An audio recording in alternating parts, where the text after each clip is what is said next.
1-3-2 pitch that is a little off the plate. 1-4 that you don't offer at. 1-2 out walk doesn't seem like very much. That is, unless that walk is the last little push you needed for the lineup to find its stride and pounce an opposing pitcher after a frustrating offensive drought. That one's hit toward the alleyway left center field. Jay's not going to get it. It's going to go to the wall. Revere walks home from third. Quintero pulls into second. It's 5-0 Phillies. The floodgates are open.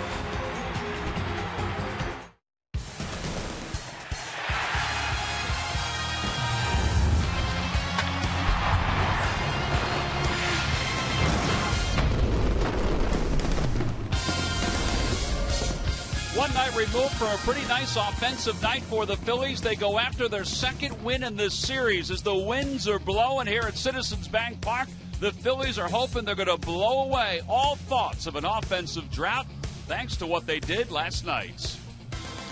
Hi, everybody. I'm Tom McCarthy, joined by Chris Wheeler. Yep, everybody was talking about what the Phils did last night consistently against Jaime Garcia and the St. Louis Cardinals. And now the talk goes to Game 3, where they hope there's a carryover. Yeah, it was nice last night, Tom. You know, a lot of things happen in this sport with 2 outs and nobody on base, and it sure happened for the Phillies last night in the first inning. Roy Halladay got him out. 2 outs, nobody on. They had walked. It seemed like forever.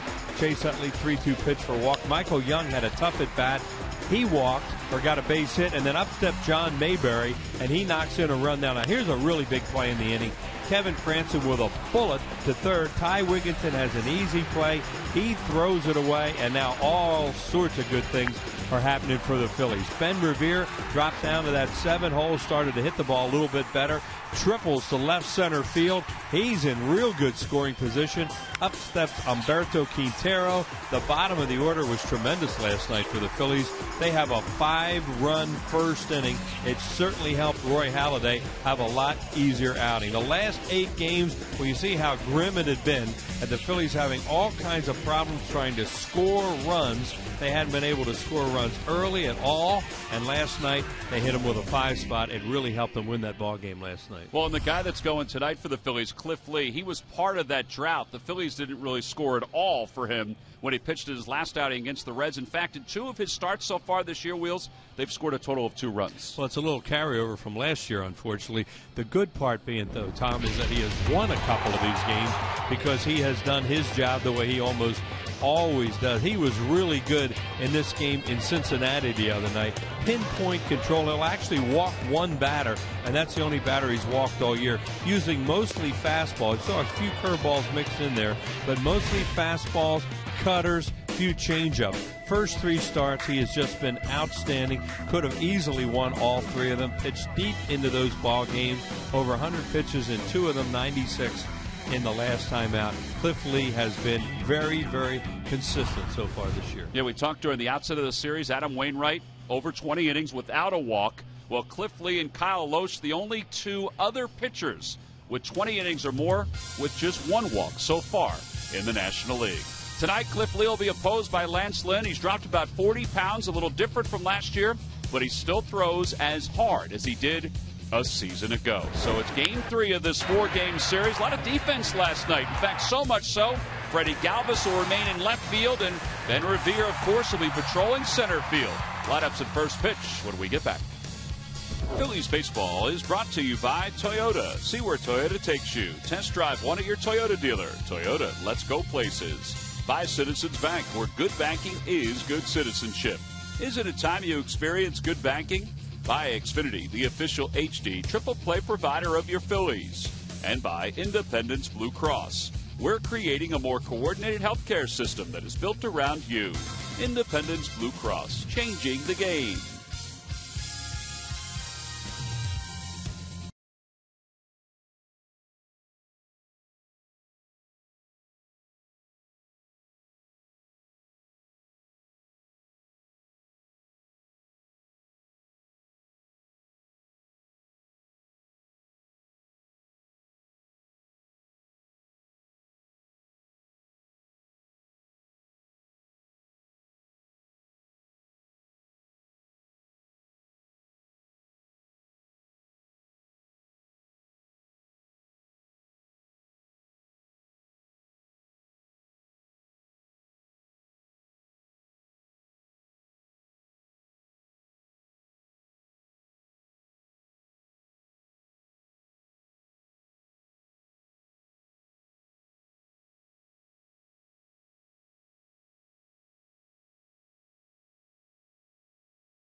St. Louis Cardinals is about ready to get underway. Cliff Lee just took to the field ahead of his teammates. Let's take a look at the Cardinals starting lineup. It's brought to you by Xfinity.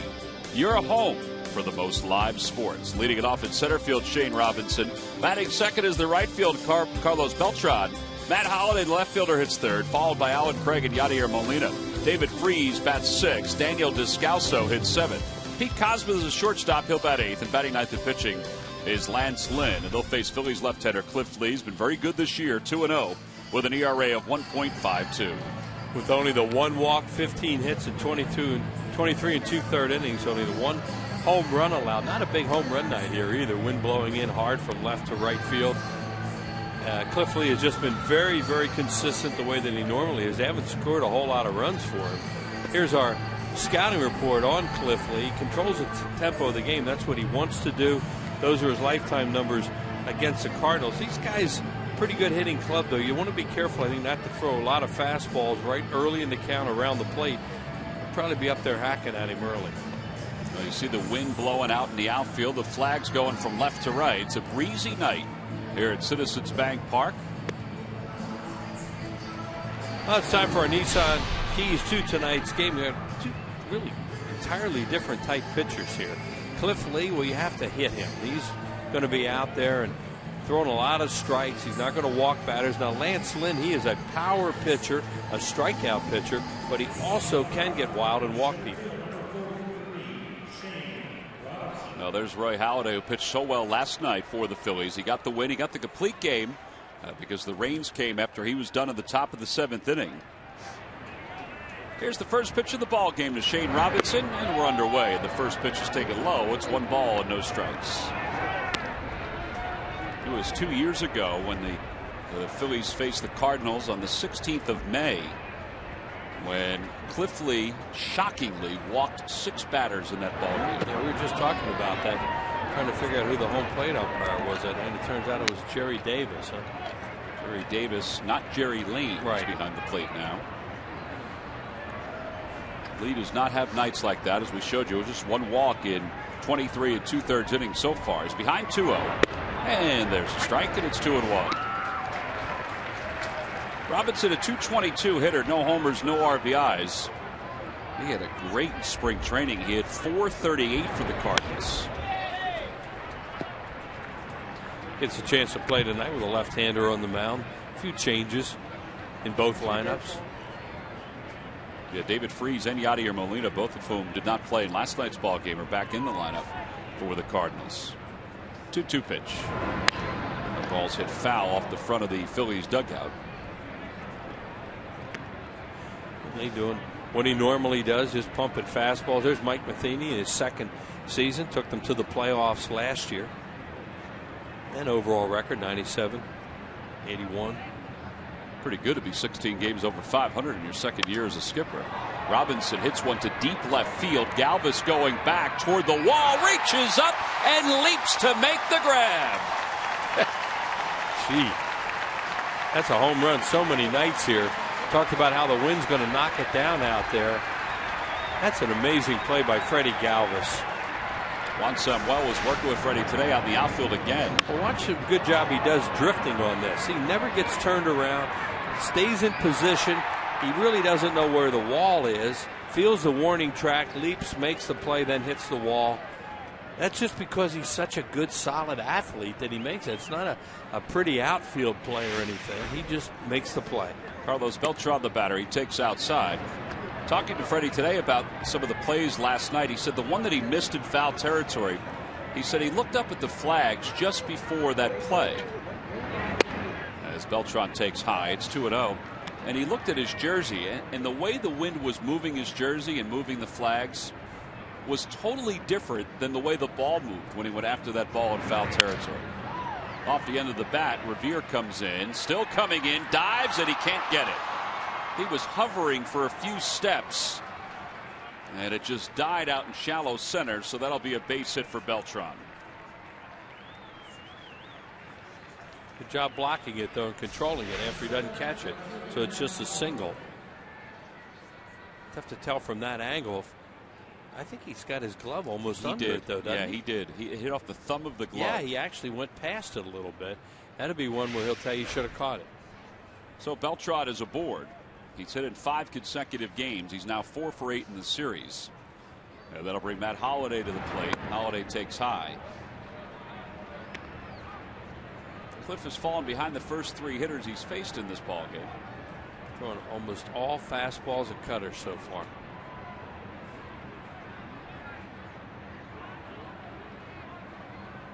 There's a strike on the inside corner, 1-1.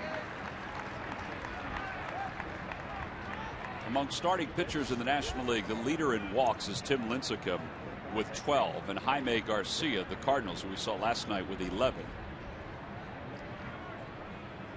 That ball is lined to right field. That'll be in for a base hit. Taken on a hop by Dominic Brown. Beltran holds it second. So back-to-back hits for the Cardinals. During the 2013 season, Turkey Hill will contribute $100 for each Phillies victory and 5 cents for each carton of Phillies Grand Slam ice cream, sold to support the Phillies youth baseball and softball programs. The most walks, Lincecum and Garcia. The least walks, of course, Wainwright with none. And then Cliff Lee and Kyle Loesch with 1. Right. And he is around the plate. And right now, a lot of fastballs are up there looking for them. And you may see him start to mix in some changeups, maybe even breaking balls. Alan Craig is the hitter. Craig 1 for 6 in the series so far.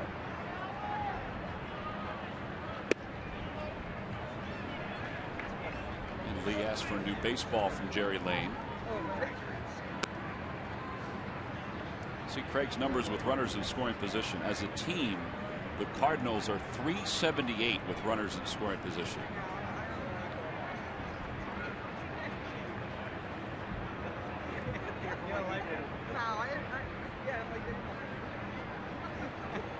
Swing and a miss. There you go. He's threw something soft. It's 1-1.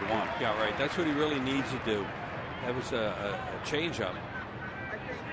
He throws so many fastballs, and he's so good with it around the plate.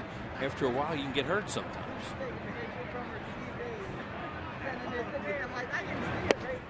Another one. 1-2. So they backed up changeups. Great idea. And you see Craig up there just hacking right now at those changeups because he's swinging fastball.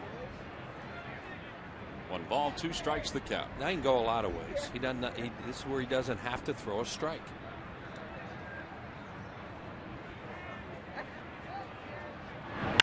Ground ball toward the middle. That could be 2. Rollins flips to Utley for 1.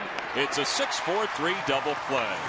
Boy, he got the hot shot that he needed to get out of this potential jam. Well, Freddie Galvis also helped out to start out the top of the first, playing in just his 3rd game as the Phillies left fielder makes a leaping grab. We go to the bottom of the first.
We go to the bottom of the first, the Phillies' first look at Lance Lynn this year. Let's take a look at their lineup that's brought to you by Xfinity, your home for the most live sports. Leading it off at shortstop, Jimmy Rollins. Freddie Galvis bats second. Chase Utley third. Michael Young hitting cleanup again for Ryan Howard. Dominic Brown's in right field. He'll bat fifth. John Mayberry at first base hits sixth. And the bottom third of Revere, Kratz, and Cliff Lee. And they'll face 25-year-old right-hander Lance Lynn. A little slimmer than he was a season ago when he won 18 games. There are his numbers so far this year. I was going to say he's 6'5", 240, but he's not 240 anymore. You said, Tom, he lost a lot of weight. He's still a strikeout pitcher, but you look at those numbers, there's 24 base runners involved. He's got a power sinker, curve, change, and cutter. Become a solid starting pitcher for them, too. A guy's been in a lot of postseason games for them as a reliever and a starter. He was an all-star last year when he won 18 ball games, 29 starts for the Cardinals. And he says that losing the weight has made him much more flexible and a little more durable. Here's Jimmy Rollins to lead it off. Rollins with 43 career leadoff home runs. And the first pitch taken inside and low, 1 ball and no strikes. We've been talking about all these guys with great command, and Lynn is not one of them. He's a really good pitcher, and he can give you a tough night, but he also can pitch behind in the count and walk batters. 7 walks so far this year in 15 innings. And he's behind 2-0. The Lucky McDonald's Phillies home run jackpot contestant is Marva Cassidy of Levittown.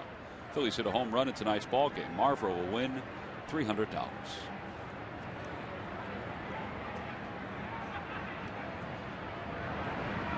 There's a strike at 92 miles an hour.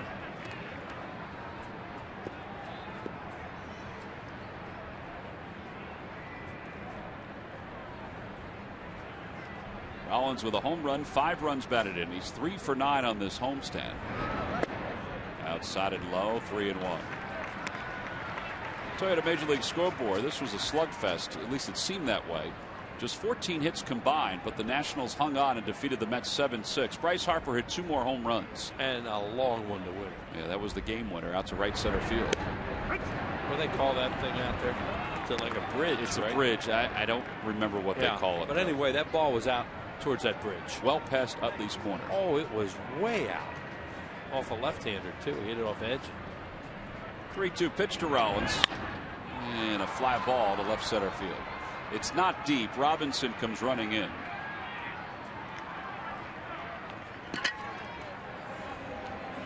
And Rollins is retired for the first out. He did a good job working the count. He just beat him with a fastball.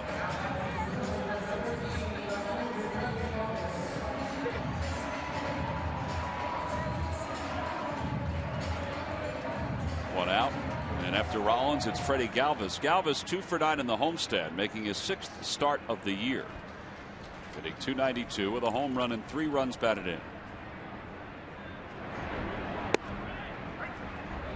Well, he's a perfect example. If you're versatile enough and you can swing the bat a little bit, he can play.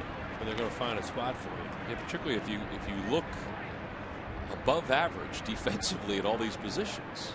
I can't believe about left field. Pulls that one past Juan Samuel. Infield, yeah. Okay. Go out in the outfield, and he's going to have trouble with some balls out there. It's a matter of time. It will happen. But he's amazing the way he can react to things. Well, he is diligent too. It's not by luck that he's this good. He works at it. Curveball outside, 1-2. He's a baseball player. It's cliche, but there are certain guys, you just look at them, you're around them, you watch them, they know how to play. You don't have to teach them a whole lot.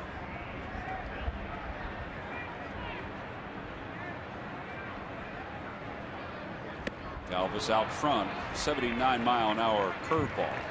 And there are 2 outs here in the first. Heck of a curveball off a mid-90s fastball. That's a Wainwright type hook right there. That's a good one.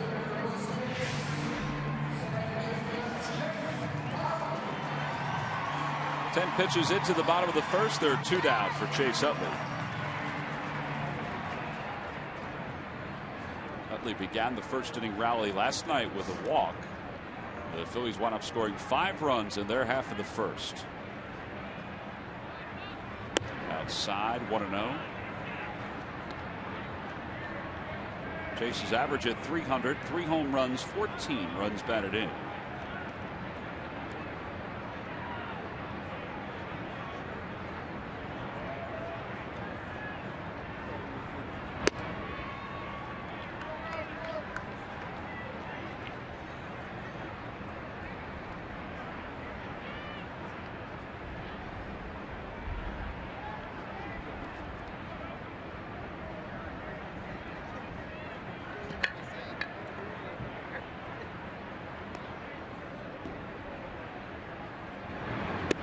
he's taken all the way, and he takes a strike, 2-1.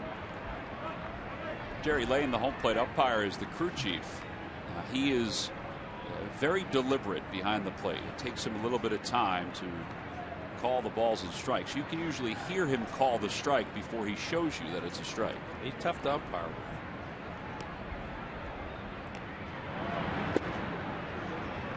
3-1. There's Jerry. Greg Gibson's over at first. Gibson was part of that crew when Cliff Lee walked 6 batters against the Cardinals. He was the first base umpire that night. Mike Estabrook at second. Alan Porter at third. That was on that rapper blow by. Yeah. Come on, Chase.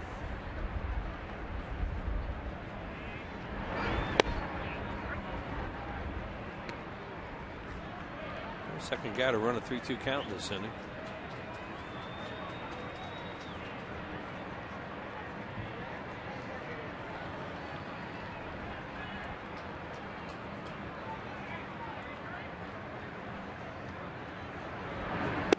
Lee takes outside, ball 4. Boy, that's an eagle eye right there. That was an awfully close 3-2 pitch.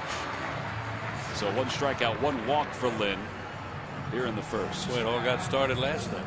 2 outs in the first inning. Chase Utley took this pitch almost in the exact same spot. Yep. It's a ball. Yes, it is. And it was a 3-2 pitch last night. I don't expect you're going to get 5 after that, but who knows? Well, Michael Young extended the life of that inning with a base hit on a 3-2 pitch on the 10th pitch of the at-bat. He's hit in 10 consecutive games. Here's a little bit of minutia about Michael Young's 10-game hitting streak. It's the 29th time in his major league career he's had at least a 10-game hitting streak. So that would mean probably that he's a pretty good hitter. He's a pretty good hitter. Yeah. Probably would mean he's a 300 lifetime hitter. He's got a lot of hits. During this 10-game hitting streak, he's hitting .382 and his average of .339 overall. And the 0-1 pitch fouls it away.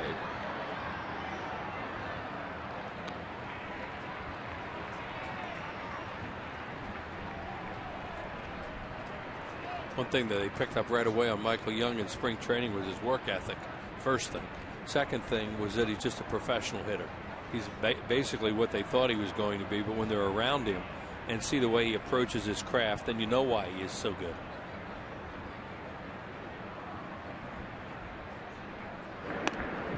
It's always interesting when you see a guy from afar and then you get that player and then learn about them.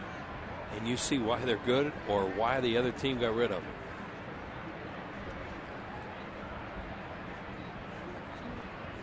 Well, he's behind, no balls and 2 strikes. Utley's over at first with 2 outs here in the bottom of the first. And a foul tip hung on to by Yadier Molina, and 2 strikeouts in the inning for Lance Lynn. He throws 19 pitches. He leaves 1.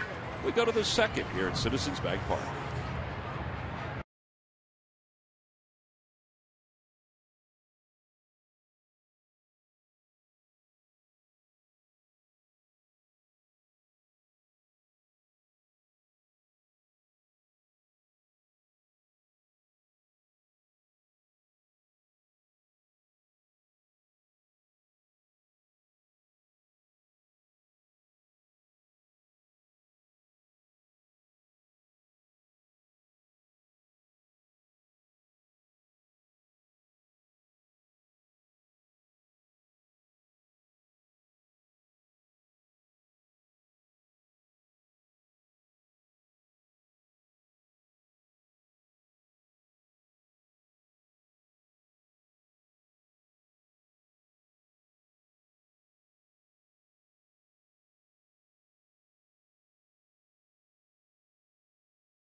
welcome in the Pittsburgh Pirates for a 4-game set. 3 night games. The first one is a Hatfield Phillies Frank's Dollar Dog Night. And then Thursday, it finishes up with a Citizens Bank Business Person Special. Make your plans now. Order your tickets at Phillies.com.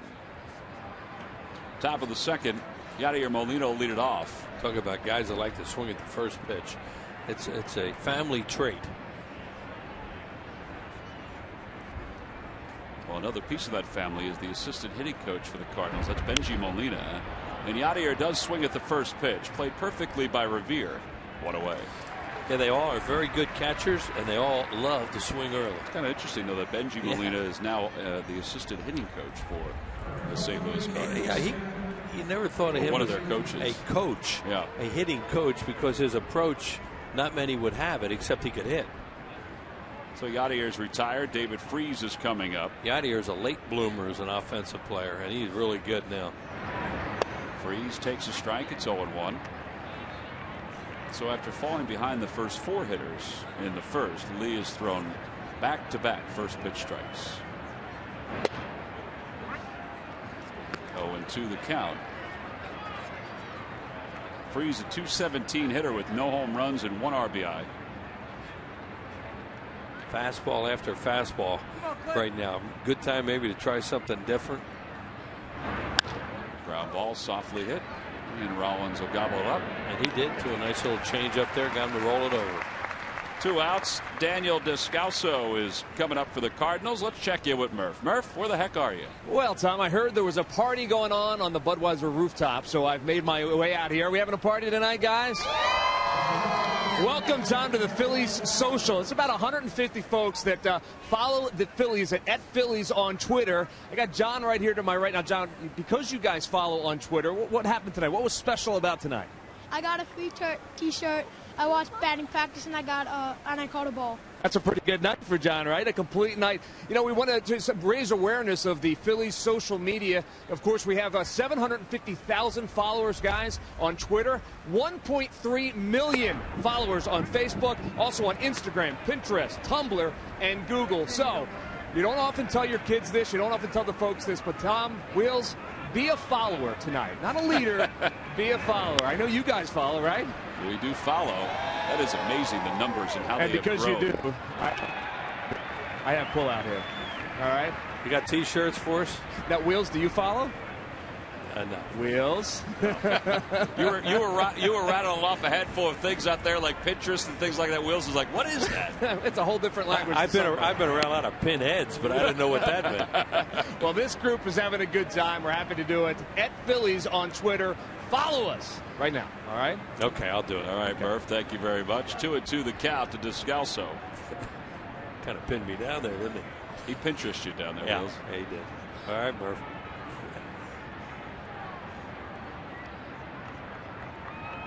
Swing and a miss. Through him a cutter. First strikeout for Cliff Lee. And it's a 1-2-3, top of the second. So Lee, pretty comfortable second inning. It finishes off with something he knows a whole lot about, and that's strikeouts.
Conversation, Philly Sports Talk, the new way to talk Philly sports with Michael Barkan, weeknights at 5, only on Comcast Sportsnet. It is that kind of night tonight. Jackets, ski caps. Some Cardinals fans finding their way to the ballpark. We go to the bottom of the second. Dominic Brown will lead it off. It'll be Brown, Mayberry, and Revere. 5, 6, and 7 for the Phillies against right-hander Lance Lynn.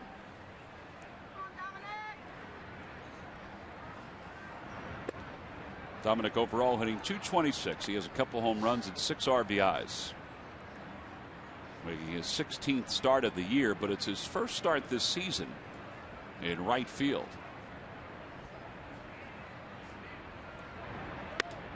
In all honesty, that's the position he's played the most in his major league career. He's made 100 starts in right field. That's the most out of any other position, whether it be center field or left field. Yeah, and they have in left field because they feel that Delman Young will be here at some point. He's going to play right field. 2-0 pitch to Brown. Outside, 3-0. There's another guy with a 3-ball count. So they're making Lynn work a little bit here, even though they haven't done anything early in the game against him. Good way to approach it, though, because he can get wild. Well, he has 3-ball counts already in this ball game.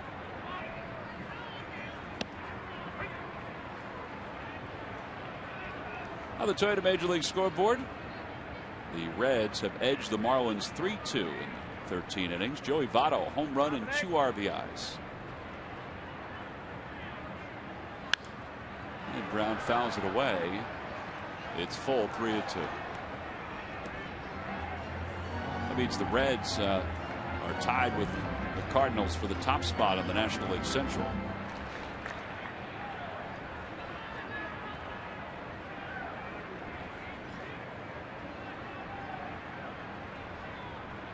Ball 4. Second walk issued by Lance Lynn.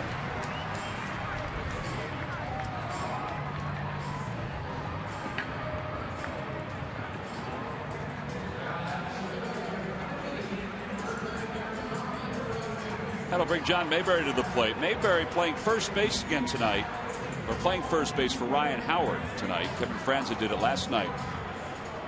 I felt Ryan needs at least one more game here, and then they'll make another evaluation tomorrow. He came in, talked to Charlie in his office before the game, and then with Scott Sheridan, the Phillies trainer, and they just decided one more day. They do feel just like last night that Ryan can pinch hit if they need him. It's cold here tonight. It's going to be cold tomorrow night too, so we'll see. Well, tomorrow is an 8:05 start. It's the Fanatics' birthday here at the ballpark.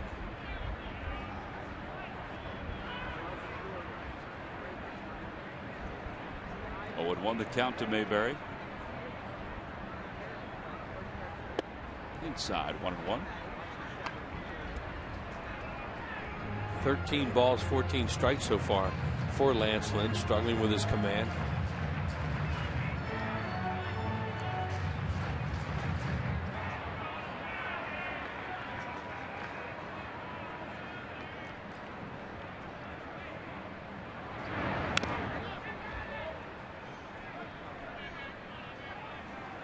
Tonight's game is also available in Spanish. Just use the SAT button on your television or change the language through the menu on your cable box. These would be Los Cardenales de San Luis for Billy Kulick over there. And Ricky. Does he say all that?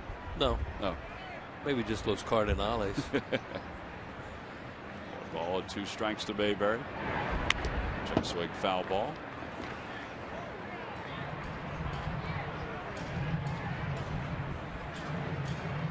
Mayberry's last 10 ball games is hitting .364.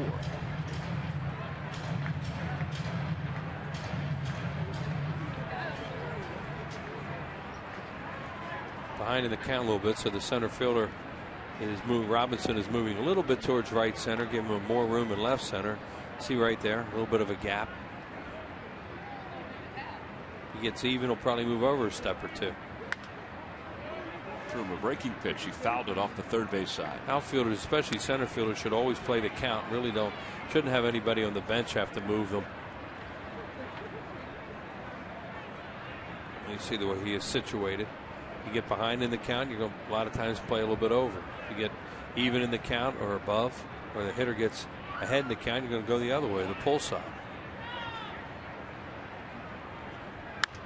Mayberry lifts it down the right field line. Beltran, he won't get there. In fact, nobody will. Lands in no man's land in foul territory.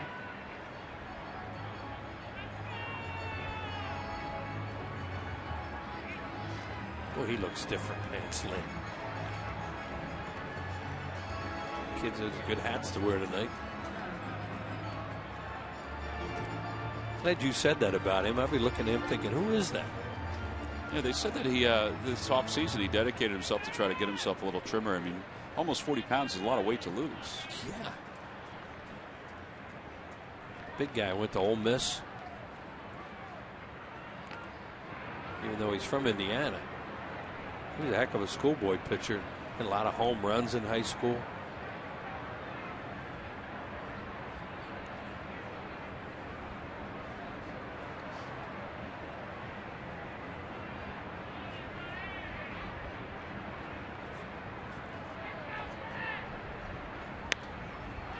Popped him up, foul territory. Alan Craig over toward the Phillies dugout. It's out of play. And it remains 1 ball and 2 strikes. So although he's down in the count 1-2, Mayberry's fouling a few pitches off to make this a lengthy at bat. A little bit late on the fastball, and that's why their defense is correct out there. Now, if you'd have thrown something off speed, you'd be pitching against your defense because you have more of a chance to pull the ball.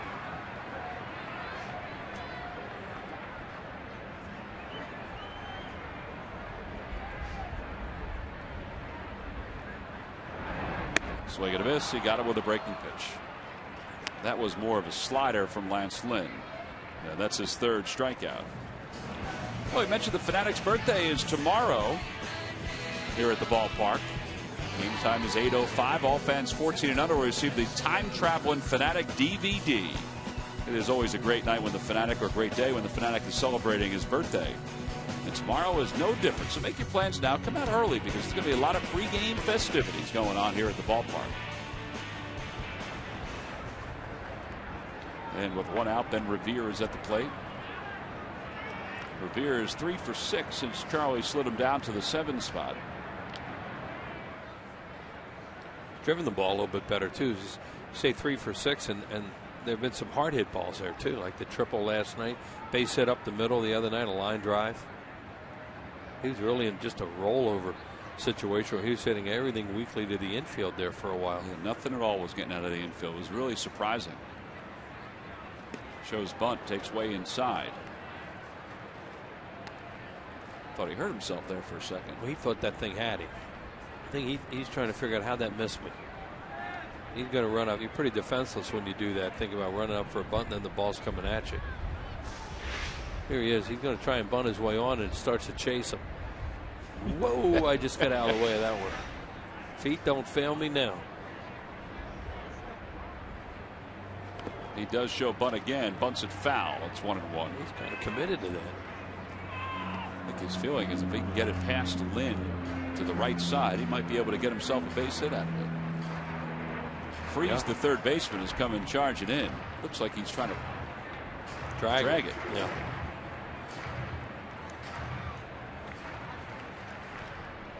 Lynn has 18 errors. No, that's Lee. Sorry. Lynn only has 1 error in his career, so he's not like he's a guy that is a poor fielder. Outside, 2-1.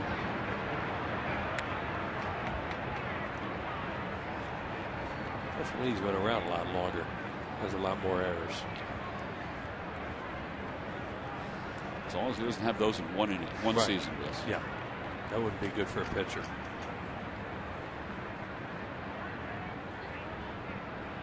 There goes Brown. Pitches chopped back toward the middle. Backhanded by Descalso.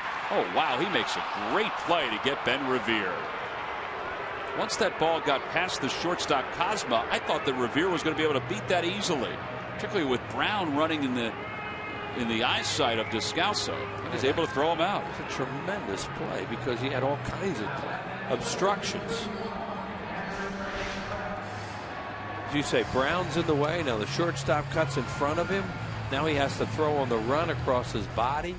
And they pick it out of the dirt. And he's out. Well, maybe not. Alan Craig was off the bag, but the umpire didn't see that. Took that leap at the bag, too, and that not the quickest way to get there. Well, runner in scoring position for the Phillies. Eric Kratz, the 8-hole hitter, is at the plate. 184. And he may get something to hit here because of Lee on deck. He did get a fastball. Kratz is up there thinking, well, maybe they may pitch around me. But with Lee on deck, that presents a challenge.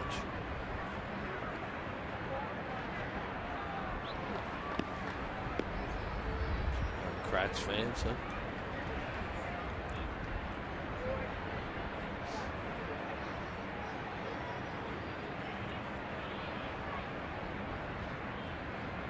Eric's numbers with runners in scoring position. He has driven in 4 so far. He has Brown at second with 2 outs here in the bottom of the second. And a fastball for strike 2. Wow. I don't think he's pitching around him. No. Now he can do some things.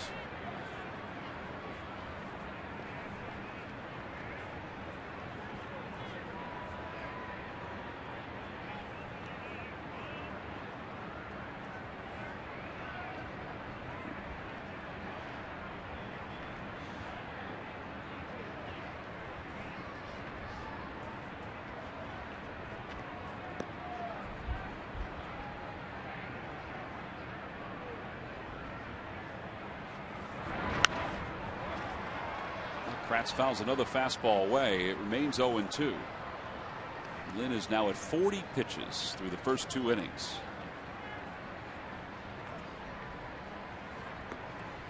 Well, this kind of night you don't run out of gas from fatigue, that's for sure.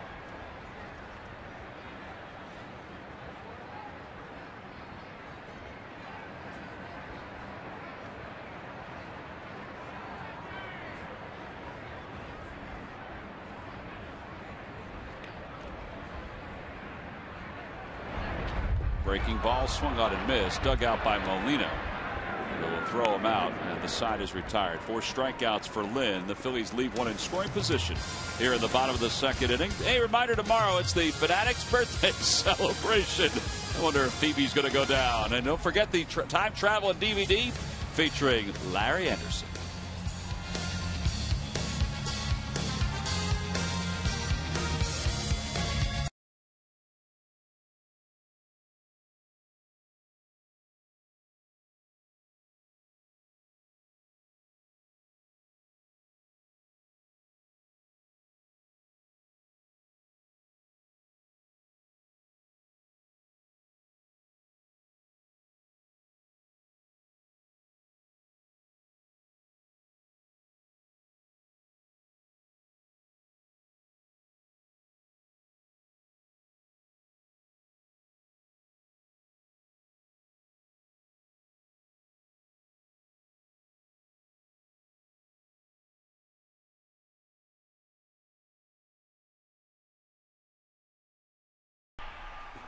What an honor it is for me to be here today. I bring love from the whole country. War, touching war,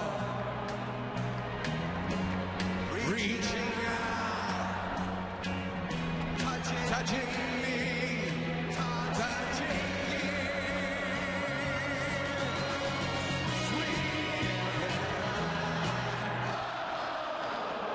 The times never seem so good. I've been inclined to believe they never would. Oh, no, no. Well, that's our W.B. Mason delivery of the game, and all around the country, so much love going out for the folks in Boston. All of the folks who did such an amazing job this last week to track down the 2 suspected bombers from the Boston Marathon. And now Neil Diamond and Sweet Caroline have gone together with the Boston Red Sox for a number of years. They sing at every single game up at Fenway Park. So Neil Diamond got on a plane this morning at 4:30 from Los Angeles, landed in Boston at around 12 or so, got to the ballpark and called the front desk and said, "Hey, this is Neil Diamond. Can I sing today at Fenway Park?" And they obviously embraced it with open arms. And just to hear that earlier today, it was so loud at Fenway Park. It was stirring is what it was. It was very stirring. emotional. They cut into all kinds of telecasts for that. That was great. Cliff Lee delivers the first pitch to Pete Kozma, who hits it foul over the first base dugout. It's a good thing whoever got that phone call said yes. yeah, right. This is really Neil Diamond. Give me a break. Well, it's not only incredible that he was able to do that, that he thought about that, but that that we were able to see it and hear it, and like you said, everybody broke in. It's unbelievable around baseball to watch it and listen to it. Watching the Nationals and the Mets in the game of the week. And they cut in to that game. To Kenny Albert says, we're going to go up to Boston. And Neil Diamond, I'm thinking, huh? Swing and a miss. It's 1-2. Well, the Red Sox did some incredible things today. Not only did they have some of the folks from the Boston Marathon who were part of the pregame ceremonies, they had some of the first responders to the bombing that were in the pregame ceremonies. The governor was there. The mayor of Boston was there. The police chief from Boston was there, and also some of the officers and federal agents who were part of the capture last night of the suspected bomber number 2 that happened during the course of our ball game last night.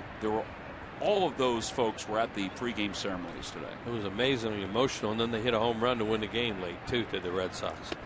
1-2 pitches inside, 2-2, and if you haven't seen the pregame ceremonies, take a look. There was also a speech given by David Ortiz that, let's just say, rocked the house a little bit. Yeah, a little brain cramp. Yeah. We've had that happen before. Has happened before. Yeah. 2-2 the count to Kozma, will be followed by Lance Lynn, and then the top of the order. Had a foul ball.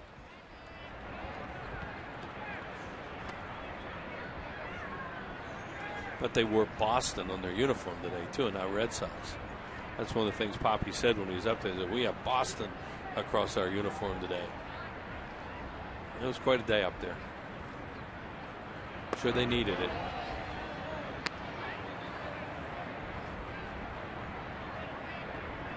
Big old American flag that was draped over the green monster for the national anthem. It was impressive. 3-2 pitch coming to Kozma. Up high, ball 4. It's only the second walk of the year for Cliff Lee. Lynn has a couple sacrifices this year. He'll be up there to try and make it 3.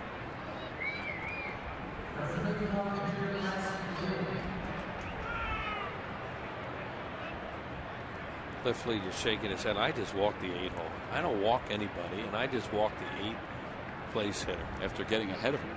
Yeah. First pitch is upstairs. It's 1-0. Get a little bit out of whack here all of a sudden. That'll happen to him. Hasn't happened to him yet this year. We've seen it happen over the years. And a lot of times it's somebody has to slow down. Even sometimes they have to go out and talk to him a little bit.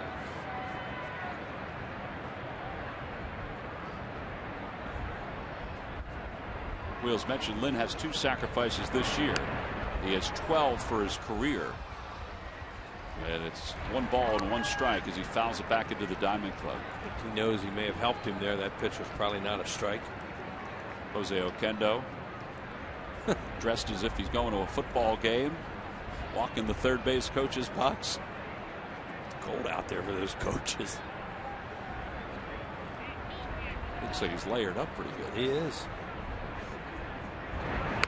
And he bunts it in the air. Kratz makes a diving attempt. Nice try there by that would have been a catch of the night right there. It's hard to catch a ball with that glove too. On this kind of play, you get that flat glove going after it, and he almost made it.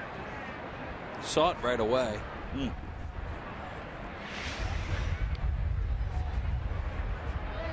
Took a little bit of time to flip the mask, but you almost have to flip the mask so you can see the ball right. It's 1-2 with nobody out here in the third. And Lynn bunts at it, and he's down on strikes. 2 strikeouts for Lee. Well, it's time now for the Dodge Stump the Fans trivia question. Log on to Phillies.com. Go to the fans section for all the information. Please submit your answer on the subject line. Wheels, the question is, who are the only 2 players since 1900 to have won multiple Triple Crowns? The answer will be revealed in the 7th inning.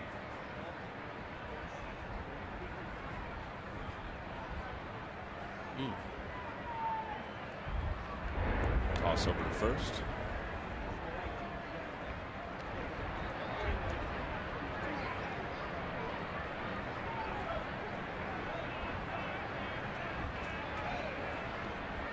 I know one of them. You halfway there? See. Robinson fouls it over the Phillies dugout. Robinson flied out to left on a fine play by Galvis his first time up. Just so you know, this is your first hint. Both are recognizable names. Yeah, well, you know, you do the tie-in thing. And so you think you have one because of the tie-in with the Cardinals? Yeah. Outside and high, 1-1. There's another tie-in too that's kind of subtle. Yeah. All right. Fans, I'm sure, already have it.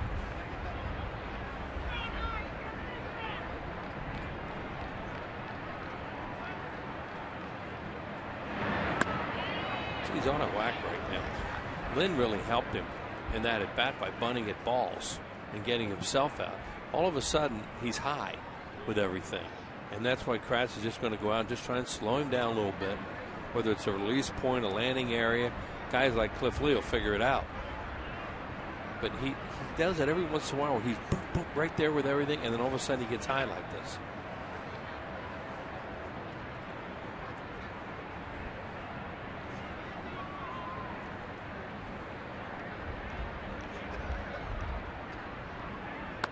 There it is again. And when it happens to him, it's out of the stretch. But you're right, he does generally find it. He finds it, yeah, because he's so good. Except for that night 2 years ago when he walked 6 against the Cardinals. Yeah. But that was also partly Jerry Davis. Squeeze that. He sure did. Here's a 3-1 pitch to Robinson. And up high, ball 4. So he's walked 2. And that'll put runners on first and second for Beltran. And all the pitches that are missing are high.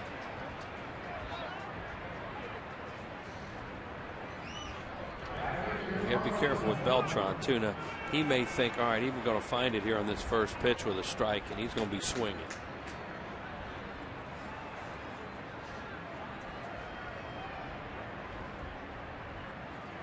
Curveball. That's a great idea, because these are all fastballs that he's wild with. So why not try something else? And he throws a breaking ball.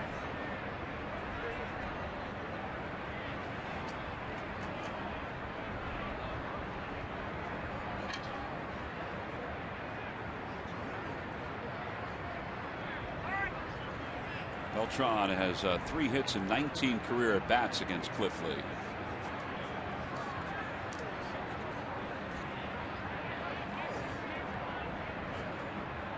On the count. 1 ball and 1 strike. He had a long home run last night against Roy Halladay. He sure did. It was a cutter in the middle of the plate and hit it way out. And then after that, Roy threw him a lot of off-speed stuff. Curveballs, changeups got him out after that. Doc allowed 2 hits. Both were home runs. There was that one by Beltran and one the opposite way by Halladay. That ball's hit toward left center field. Revere is out there. The wind will kick it back just a little bit. And there are 2 outs. He made a good pitch with a cutter there. Looks like he's gotten away from his fastball and threw some more off-speed stuff, cutter. That thing got in on him in a hurry. Watch this pitch get in on Beltran. When he swings, he thinks he has a ball in the middle of the plate. When he hit it, he didn't.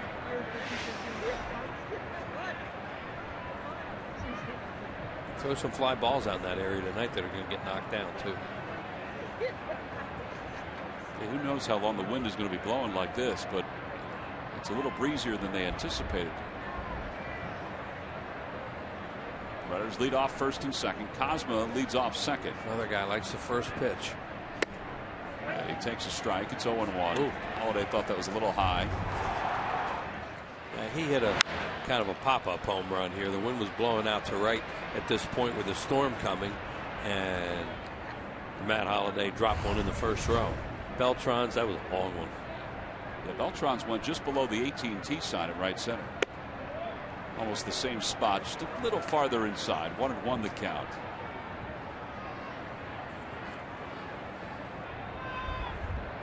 Here's Doc. He threw where he wanted to a lot last night, and that was important. Got out of whack in that last inning. He kind of talked about that. Whoa. They throw over to first. Lee just flipped it as if he was a quarterback leading John Mayberry. I think he surprised Mayberry. Well, I think Lee was into one of those things where he wants to play a game with somebody. Look, he flips. He tries to tell Mayberry he's going to throw it over there. Mayberry, he's not really going to throw it, are you? He did it over to third. Remember that last year? Yeah, He did it over to third. Same thing. He does stuff like that. He gets a little bored sometimes, you know. So he has to do some different things. 1-1 the count. In the dirt, blocked by Kratz. Cosmo was leaking off the second base bag a little bit.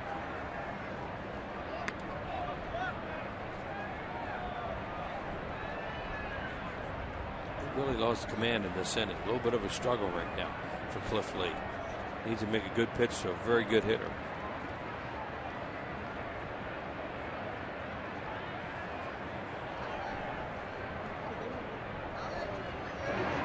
There you go. Oh, a little bit inside. 3-1. I think if his control was the way it was in a lot of other games, he's going to get that call to strike.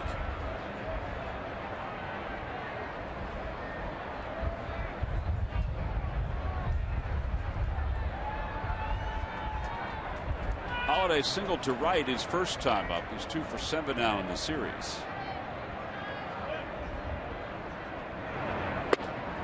And ball 4. It's the third walk of the inning for Lee. What is it? These Cardinals uniforms? Must be. His last 2 pitches were pretty close. Especially the one before that. So Holiday's over at first.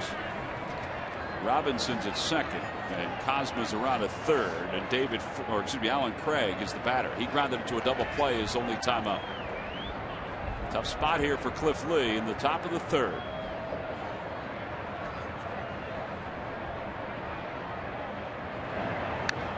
And he fouls the first pitch back. It's 0-1. There's Alan Craig going up there thinking he's going to throw a strike now. And he did, and it was up, and he hit it, fouled it straight back. You don't want to throw him that again. He was right on him.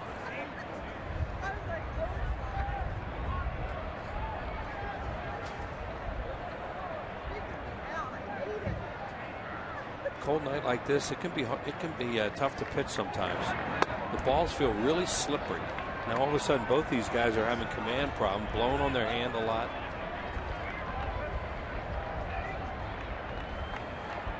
.27 pitches this inning for a total of 51. Cliff Lee has walked 3. It snaps a 20-start stretch of 1 walk or none for Lee. That one's hit right back toward the middle of base hit. 1 run scores. Here comes Robinson, and he's going to score. It's 2-0 Cardinals. That was a bullet by Craig. Yeah. Well, you fall behind a lot to these good hitters they have. You throw a lot of fastballs, you're going to get hurt. This fastball's right down the middle. You see it was supposed to be away, and he hits it right back through the middle.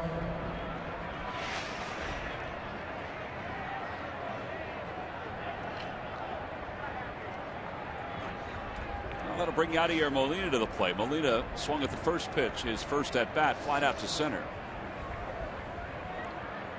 So the Cardinals take the early lead here in the third. And it's 0-1. He throws him a cutter on the outside corner.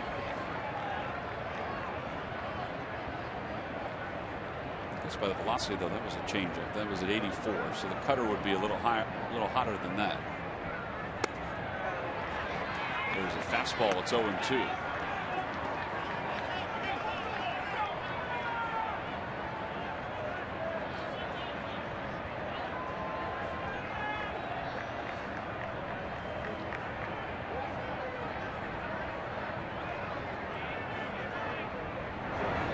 With the dirt, Kratz blocks it with his mask, and it's 1-2. He's lucky that one didn't get up under the mask. Nice job by Kratz. Watch this thing come up right under the mask. That can be an Adam's apple shot sometimes.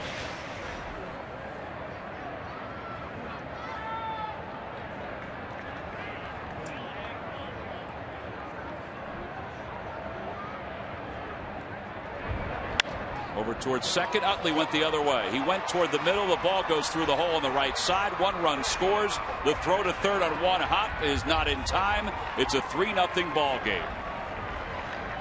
I don't think I've ever seen that with Chase before. He just went the other way. It wasn't like a runner broke. Or they lost it in the coming out off the bat.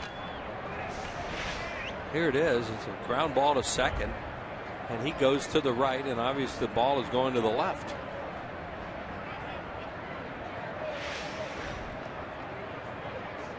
That'll happen in day games sometimes. Well, these walks, they ever hurt him in this inning? They all scored. David Freese grounded out to short his first time up. Swing and a miss. It's 0-1. He went after a changeup.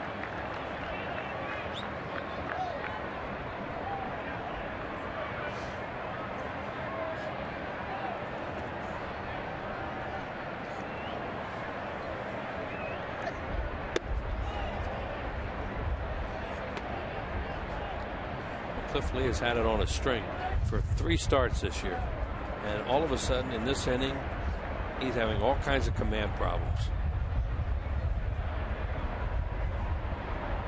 Inside, and it's 2-1. It is strange, as good as he's been. He's just off just a little bit. See how much he's blowing on his hand? You know, he won't make excuses. They're going to make one for him. But when it's cold like this, guys sometimes have trouble with a baseball. Ground ball through the hole on the right side, a base hit.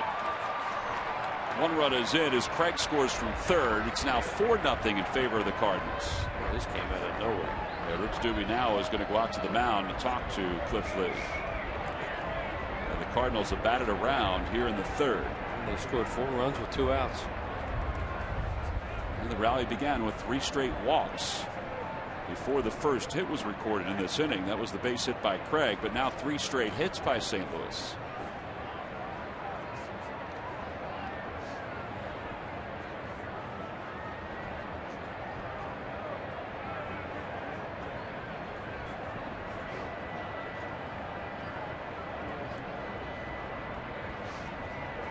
Well, yeah, and he should be out of this inning with 2 runs. For whatever reason, Chase Utley broke to his right when the ball went to his left. That's the 3rd out of the inning. It's 2-0.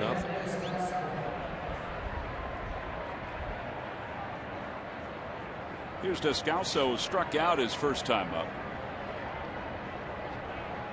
And he takes as a strike. It's 0-1.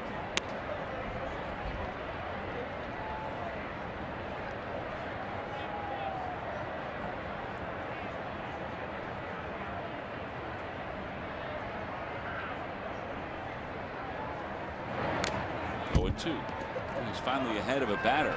No balls and 2 strikes. He's got Cosma on deck. He began the inning with a walk. He walked the 8-hole hitter to start the inning. That's very unlike Cliff Lee when you look at that.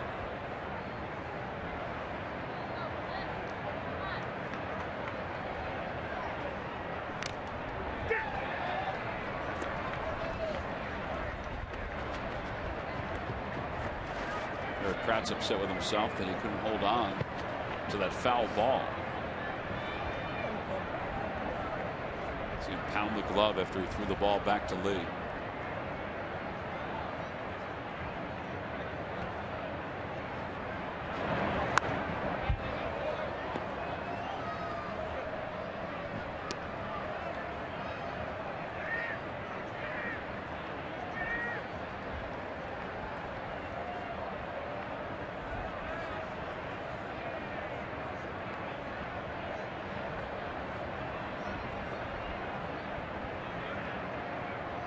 Swing and a miss.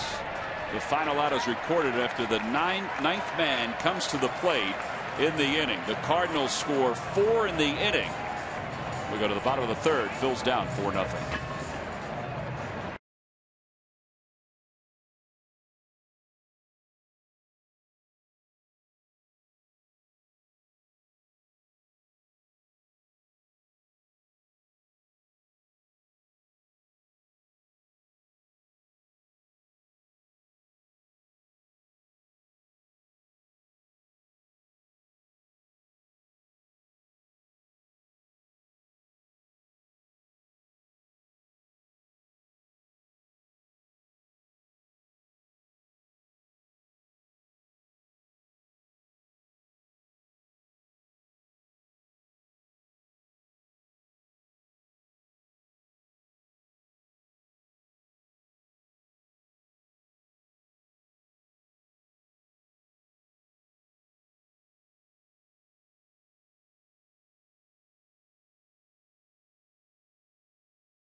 Then the top of the order, Jimmy Rollins and Freddie Galvis up to the plate against right-hander Lance Lynn, who hasn't allowed a base hit so far tonight, but has thrown 41 pitches through the first 2 innings, and you know he's been pretty wild too. Yeah. The Phillies haven't been able to capitalize just yet, though. Right, and they certainly, the Cardinals certainly capitalized on those walks in the 3rd inning.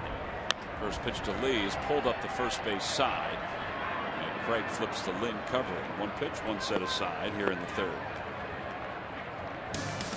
Phillies baseball is brought to you by Chevrolet. Visit your local Chevy dealer or ChevyDealer.com. By Xfinity, the official HD triple play provider of your Phillies. And by Dodge. Visit Dodge.com or your local dealer today.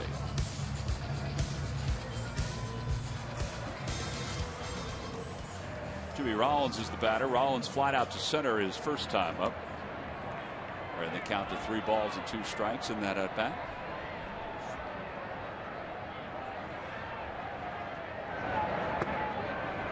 It's low, 1-0.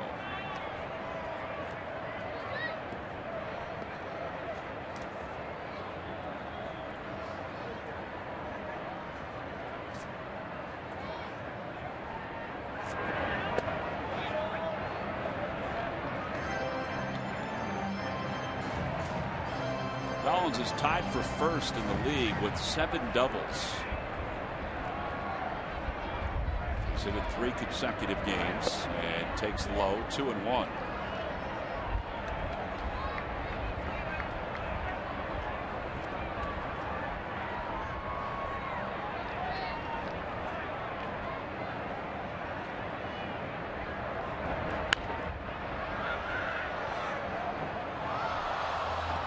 A young man in the gray sweatshirt nearly made a one-handed grab. Put his hand on top of that speaker, which is at the foot of the Hall of Fame club. Yeah, he was fighting the speaker here. It was a tough play. Right there. Oh, he had it. Ooh, making another chance. No, he was down to the left a little bit. That had to hurt his finger. I was thinking that his hand was down on the speaker. The ball hit the hand. Well, you don't do that. But, you know, here comes the ball, and you get that one shot, then give it a try. Get this finger smashed on that. 3-2 for the second straight at bat for Rollins. Yeah, this guy is not sharp tonight, and Lee had a very difficult inning. Galvis on deck.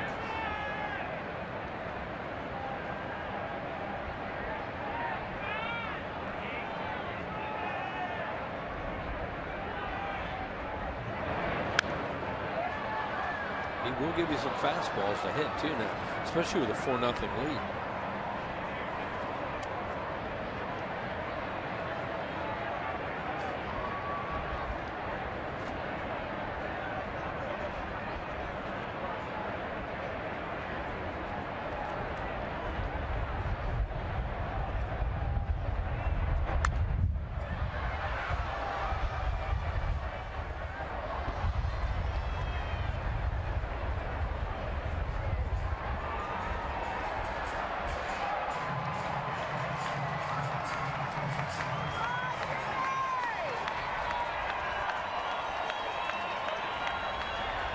Balls, 2 strikes to Rollins. 1 out here in the 3rd. And Rollins lifts it to shallow right center field. That's going to be a tough play, and Robinson is able to hang up there for him. Yeah, there are 2 outs here in the 3rd.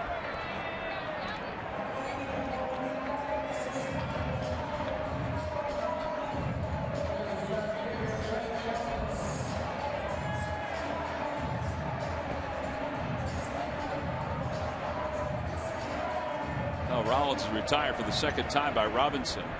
I wasn't sure what the wind was going to do with that ball, where it was hit. The second baseman, Descalso, was going out. He looked like he was lost. But Robinson closed pretty quickly to put it away. He gave him 2 good at bats there, and then he got beaten twice. It looked like on fastballs in. There's a slider for a strike from Lynn. It's 0-1.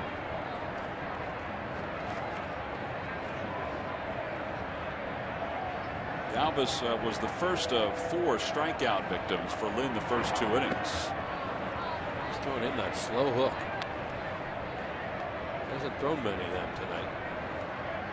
Got Eric Kratz on 1 last inning. 2 here to Freddie.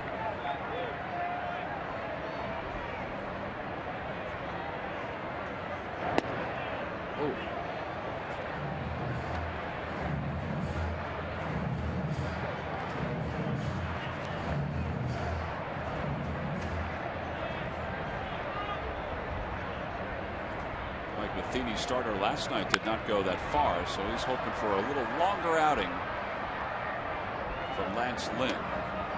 He hasn't allowed a hit yet, but he's thrown now 55 pitches, and we're just in the third. They've run a bunch of deep counts on him.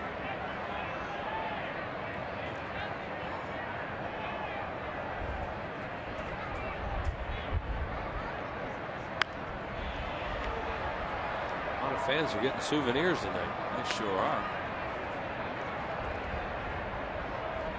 Danny O'Rourke will be back in there rubbing up some more baseballs the way this one's going. Does a great job in the umpire's room and getting the baseball ready for the game every night. Putting that jersey mud on them. Breaking ball. Throwing 3 curveballs for strikes. And the side is retired. 5 strikeouts for Lynn. Phillies go down in order. On to the 4th we go.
Cup of Green Mountain Coffee. K-Cups delivered in all the flavors you love. By who?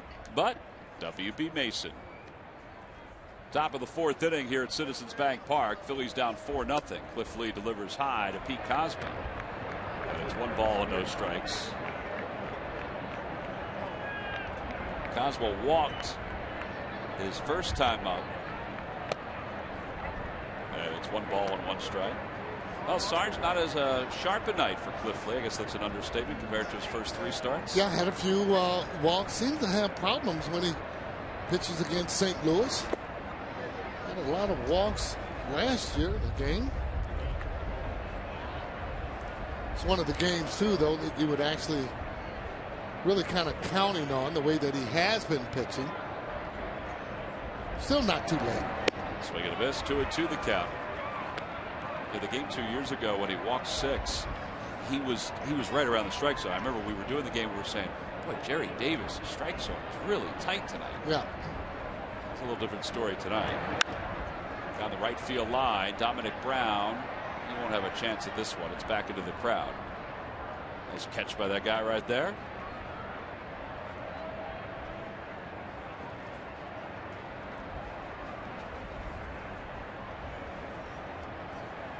Cliff Lee had a 40-pitch 3rd inning.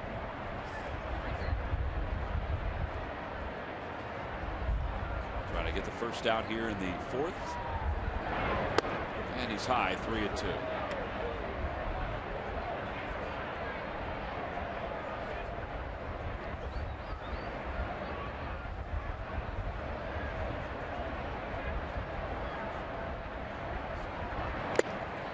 got him.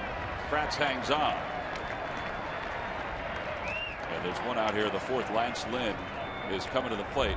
You know, one of the toughest things for a pitcher is to fix your release point as you're going. Yeah. His release point doesn't seem to be as crisp as it has been. How do you fix it? Well, same thing as making an adjustment, and you have to do that. Hopefully it won't be too late. He can keep the game exactly where it is, but you got to find that rhythm, and you got to get back to where you were the games before. But he's throwing the ball, it seems pretty good, just missing a little bit, which causes problems when you're in the major leagues, for sure. Oh, absolutely. And if you have a team like, let's say, the Cardinals tonight, where you're being a little more patient, I mean, you're just letting those real close pitches go by.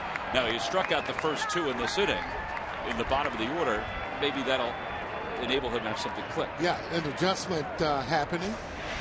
Take a look at it, see exactly where he threw this pitch there, and that's, well, that's a ball there, but you don't have to really throw strikes when you're ahead of the hitters, and that appeared to be a strike. Last minute looked like a changeup going away. All right, so 2 outs. Back to the top of the order now for Shane Robinson. Now, Robinson walked and flied out to left his first 2 times up. It's no balls and 1 strike.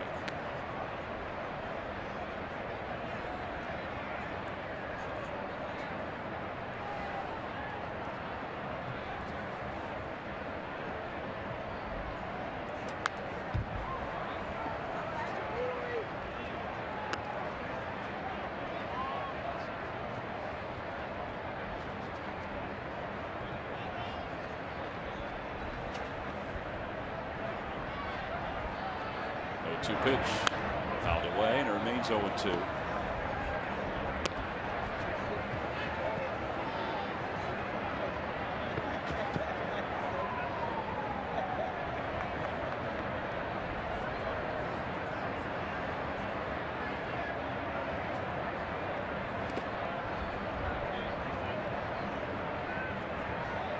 Out of that 2-strike curveball from Lee. At times, too, the St. Louis ball club, they can be pretty disciplined in terms of hitting, putting a good at bat on you. Ground ball towards second. Utley to his right, and he throws him out. So a 1-2-3-4 for Lee. It's his second 1-2-3 inning of the night. Here's hoping for a little offense for the Phils when we come back in the bottom of the 4th.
Acura Advance by WB Mason. You can't go wrong when you buy right, and buy the Quality Plus Ford stores. Go further. Last of the 4th inning, Phillies still looking for their first hit. Now they've had base runners. 2 walks by Lance Lynn, who has thrown a boatload of pitches tonight, but has only allowed those 2 walks. That's been it. Yeah, well, had obviously a great year last year. You mentioned he made the All-Star team. Didn't get a chance to pitch, however, but just being on the team is quite an achievement. Utley takes low, 1-0.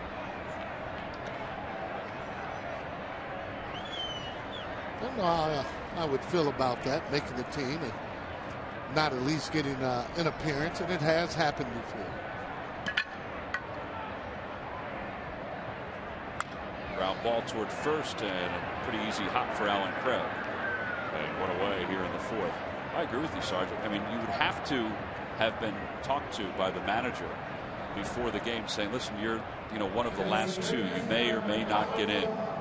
They keep extra pitchers in particular in case the game goes long. Yeah, that's one of the cases they're saying that they'd like to be able to add even more, players so that maybe it doesn't become that type of an issue. Michael Young 0 for 1. He struck out his first time up. Breaking ball.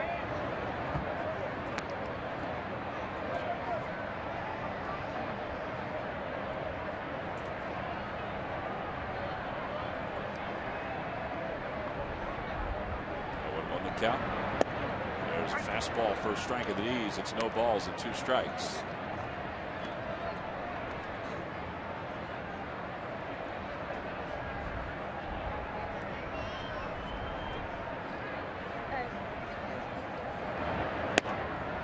They're working the outer edge against Michael Young. That's where I think he's at his best sometimes, because he can shoot the ball the other way. Yeah, as long as he does have his good balance, you're right.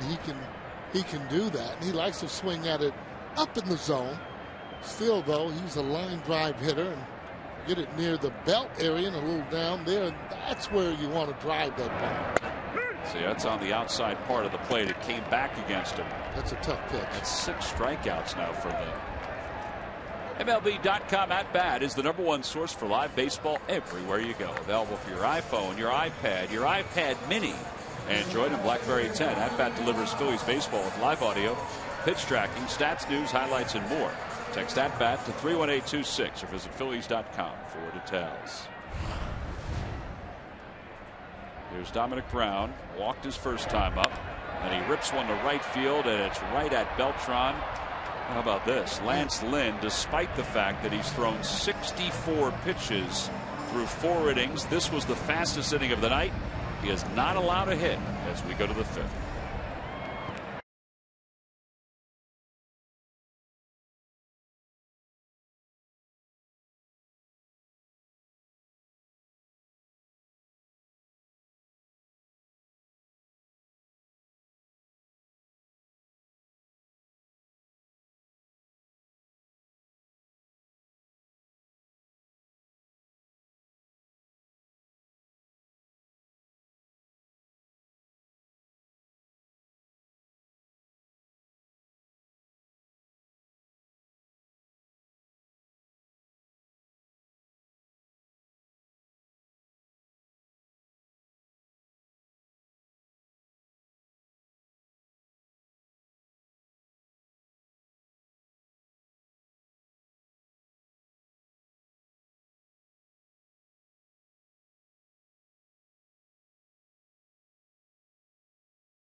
I should say the Miami Marlins for a 4-game series Thursday, Friday, Saturday, and Sunday, the 2nd, 3rd, 4th, and 5th of May. In fact, Sunday is StubHub Mother's Appreciation Day. Chase Utley tote bag free to women 15 and over.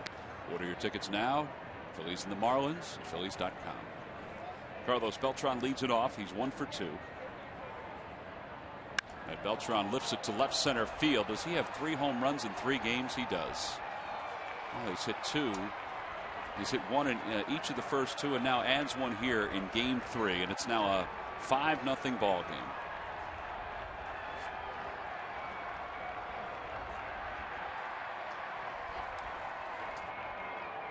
Boy, he has hit a couple long home runs in this series.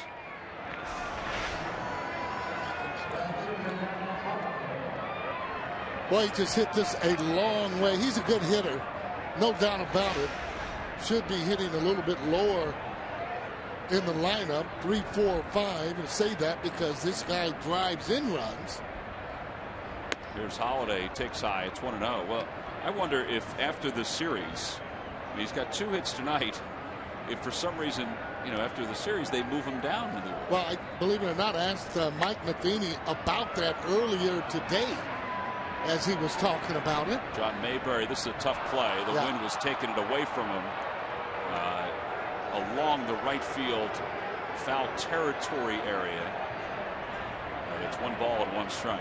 And basically, in a nutshell, we'll talk about that in a minute. As you see Mayberry going over, he has a bead on it, just didn't get over far enough. One of the things that might have helped him if he had known exactly where that rail was. So you got to get over there a little bit quicker. He did give it one heck of a try, however, especially with that wind blowing, a little bit tougher than it looks. Out of play, 1-2 the count. Got to continue with Mike Matheny. But anyway, he was saying that what they like to have in their second spot in the order is a guy that can hit doubles. So if there's a guy on, that they get that instant run. And right now, he fits that bill. I asked Carlos earlier, he doesn't particularly care about hitting second, but the type of player he is, he'll hit anywhere in the lineup. And believe me, I mean, he can, but 3, 4, 5, he would be much, much better because he hits the ball out of the ballpark, and in particular, he loves to hit in this ballpark. 1-2 is hit on one hop to shortstop right at Jimmy Rollins. Holiday's retired for the first out here in the top of the 5th. Lance Lynn, who has not allowed a hit through 4, now has a 5-run lead to work with, thanks to the home run by Beltran. And Philippe Almond is starting to throw in the pen for the Phillies. Phillies haven't decided what they're going to do for Monday's ball game. That's the spot vacated by John Lannan, who's on the disabled list. Joe Sabery was called up yesterday. Charlie Manuel said today that a lot of it's going to depend on what they think the Pittsburgh Pirates are going to offer lineup-wise, as to whether they'll call somebody up or who they'll call up. Out of play, and it's 1-1. Craig has singled home 2 runs. He's grounded into a double play.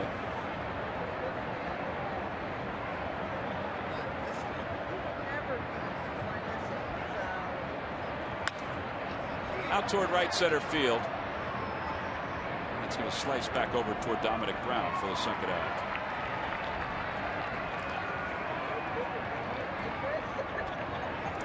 Right, you can't break on those balls too quick. Gives you an indication there. Ball almost hit the center field as you take a look at Carlos Beltran, who just belted another home run.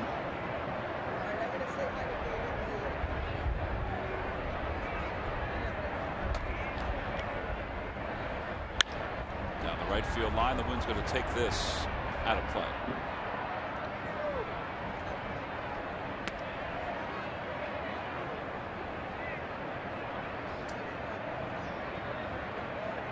Tonight is 1 for 2. He had the base hit to the right side his last time up. The Chase Utley broke the wrong way. That one's out toward the hole on the left side, and Molina is aboard with his second hit. Okay, one of the best catchers, if not the best catcher in the National League for sure.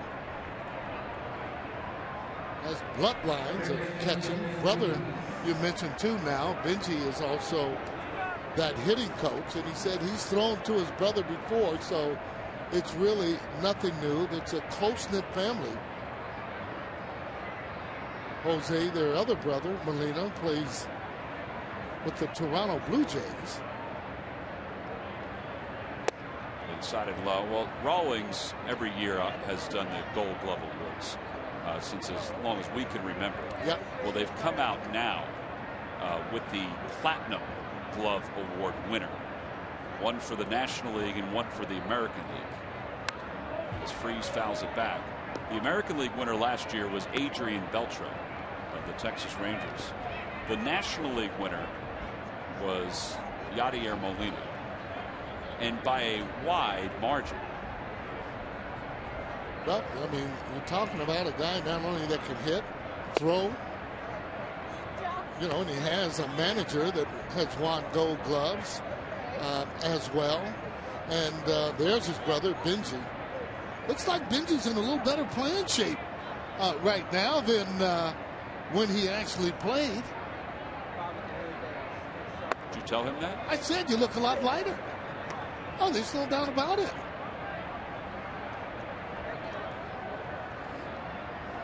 And without a doubt can hit. Yeah, I mean, good career. 3-1 the count to Freese. It's a strike on the outside corner, 3-2. Benji Molina, 274 lifetime, 144 home runs, 711 stakes, which are RBIs. Well, not only that, he was a heck of a defensive catcher. I think one of the reasons, too, that Mike Matheny actually brought him in, too, as a hitting coach. Those guys know how hard it is to be able to hit, even though he made it look easy. Younger brother being on the team, that'd be pretty good going out with him now that you're a coach. Younger brother can pick up all the mills. Younger brother goes as Freese shoots it foul off to the right. And it remains 3-2. But Cliff Lee has now hit 100 pitches.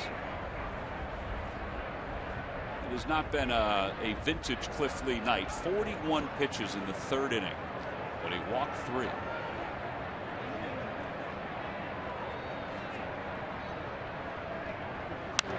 Another foul ball by Freese. Mott looks like he's ready to go. Cliff Lee has had a decent fastball tonight. Yeah, a lot of times when we see him too, it just doesn't mix in enough of the off-speed pitches, it would seem. Freese hits it out toward right field. Dominic Brown comes trotting in to make the catch. So Lee's night is probably done. He does give up a home run to Carlos Beltran. Beltran has homered in each game so far in this series for the Cardinals. That solo shot has given St. Louis a 5-0 lead as we move to the bottom of the 5th here at Philly.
each and every home game the Red Sox play, and the fact that Neil Diamond performed it today at Fenway Park in honor of all of the folks who did so much this past week to catch the 2 suspected bombers in the Boston Marathon. It's just a chilling story. The whole week has been an emotional roller coaster ride for everyone. Couple that with what happened down in Texas.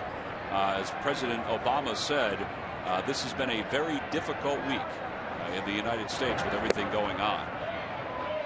But today up in Boston, they not only celebrated the efforts of the police officers, the first responders, but they also remembered the 3 victims who passed away, or 4 victims now who passed away because of everything that happened up in Boston this week. 2-1 the count to Mayberry as we begin the bottom of the 5th. Cliff Lee, well, he's due to bat 4th in this inning. He's over 100 pitches, but he has the batting gloves on. His team's down 5-0. They've been no hit through 4 so far. Yeah, time to get a hit.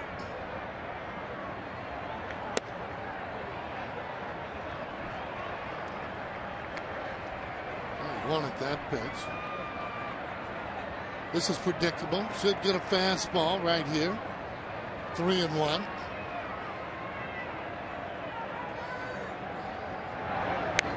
Well, he did get one. He fouled it back. It's 3-2. Yeah, anticipating it, however, inside.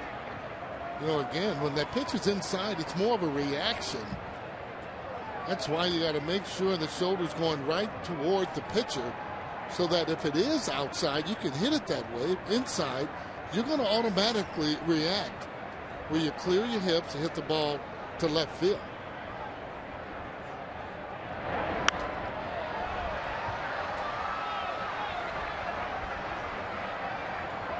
Molina gave that a look. It's back into the Diamond Club. It remains 3-2 to Mayberry. It'll be Mayberry, Revere, and Kratz. Those are the scheduled hitters against Lance Lynn.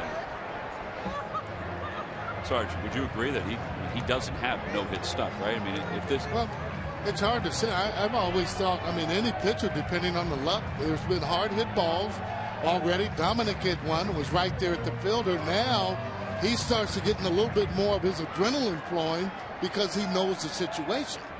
He feels he has no-hit stuff. A liner to left field. Well, forget about that. It's the first hit of the night for the Phils. John Mayberry will pull in the second with a leadoff double. It's a sigh of relief there on the bench. They should be saying, hey, let's go. Still want to play the game and being able, if you do make it out, get him over. Right now, they're looking for hits. Let's keep the train moving. Good swing on a fastball, hitting against that front foot. Got loaded quick. You can tell because he got the head of the bat out there. Eyes down. More importantly, swung at a strike. So he's at second base. Ben Revere's coming up. The corners will pinch in a little bit with Lance Lynn working from the stretch for just the 3rd time in this game. He had retired 9 in a row. And Revere takes way outside, 1-0. See him start to get a little wild, want to work the count. Don't help him out.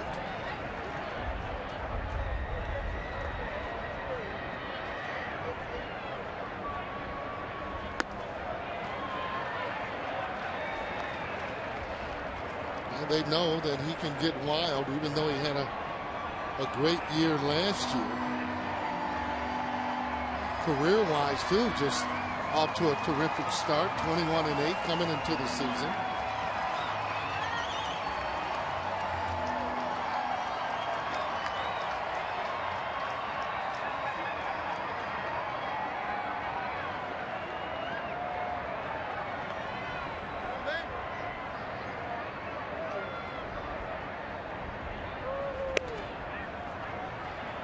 Revere was taken all the way. That was a pitch on the outside part of the plate for a strike. It's 2-1.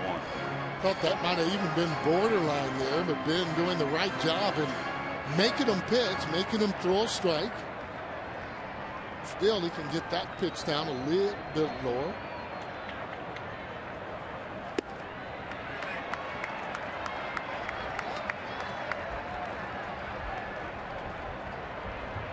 Wouldn't be surprised if he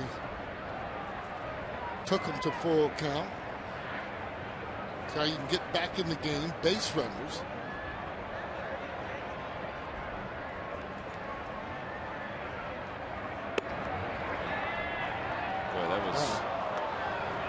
That's borderline right there. Yeah, I almost honestly thought it was just a ball, but again, Ben doing the right thing, not afraid to hit with 2 strikes. Just make sure the ball is down and not up in the zone.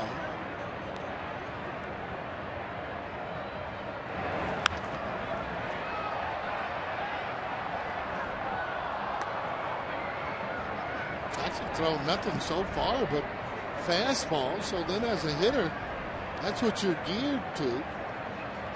Hasn't proven that he's able to get the off-speed pitches over, and with a lead, he should be throwing another fastball for sure. 3-2 the count to Revere with a runner at second. And he stays alive. That's a foul ball.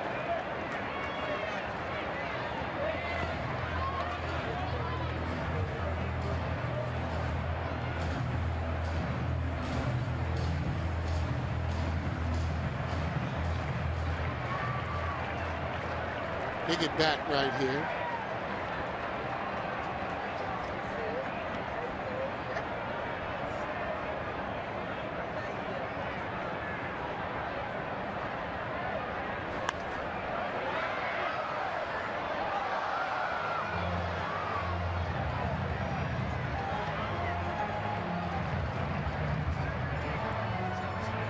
You got to like the battle. You know, again, once you get to 3-2 and start fouling pitches off, you really consider that a quality at bat. A little icing on the cake, however, would be a base hit somewhere. That one's out toward left field. Holiday waits for it, makes the catch. And one away here in the 5th inning. What will the Eagles do with the 4th overall pick of the NFL draft? Derek Gunn has complete coverage of the 1st round from New York City. The Kelly Draft, Day 1, presented by Family Chrysler Jeep Dodge, Thursday night at 10:30, only on Comcast Sportsnet. And now with 1 out, Kratz will step to the plate. Lance Nix is in the on-deck circle for the Phillies. Beaumont starts to throw again in the bullpen. Kratz struck out his first time up. Kratz hits one in the air to center field. Robinson going back toward the track. Does he have room? He does. The wind kept that one in the yard, and Mayberry goes back to second, does not tag, and there are 2 outs. You can see how important it is now that Ben Revere was not able to get him over, but that's why you want to be able to try and pull the ball. Obviously 3-2.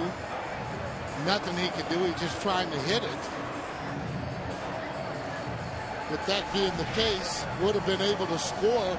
Got it on the end of the bat. I thought he might have had enough. But get it on the end of the bat there, and you can see Robinson going back. Mayberry almost undecided as he goes back to tag up. You know, again, you got to keep your eye on the ball, because if something happens, you don't have to go back. You can just go on and sprint if a fielder misses the ball. Well, now Nix is up as the pinch hitter with 2 outs in the 5th. And he takes outside, 1 ball and no strikes. Well, those are some of the little things that, you know, that happens in the game that causes you for not getting close to the opposition. Not that he would have been able to score, but when you get on third base, there's all kind of different ways that you can score. Wild pitch, air.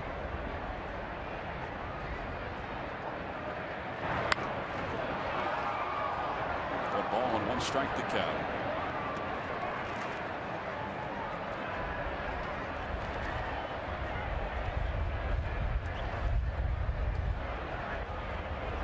Molina goes out to talk to Lance Lynn with the count 1-1 with 2 outs here in the 5th inning. Now, usually on a play like that there, Tom, that it's judgment on that player. He's got to know his speed on whether or not he can tag up and get over.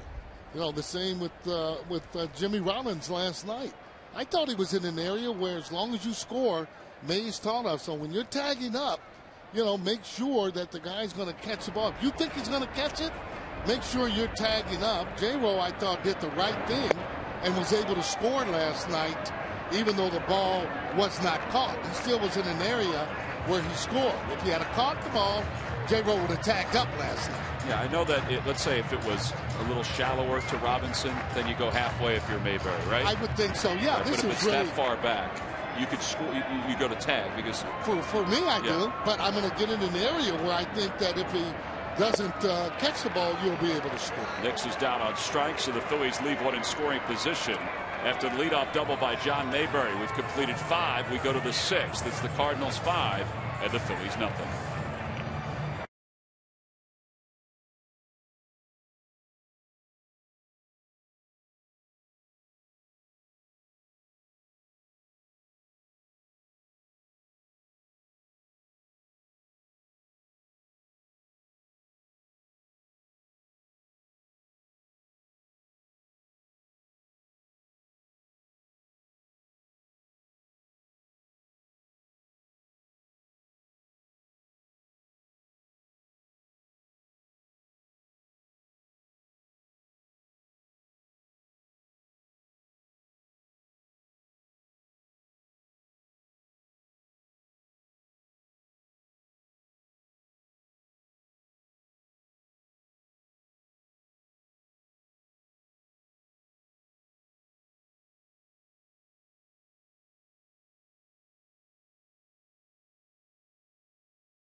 Ranger of the week is moving right on from career win number 200.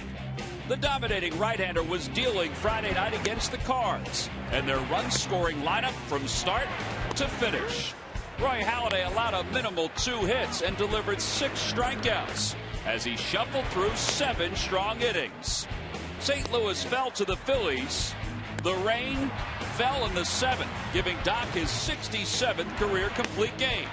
And it's brought to you by Independence Blue Cross, changing the game.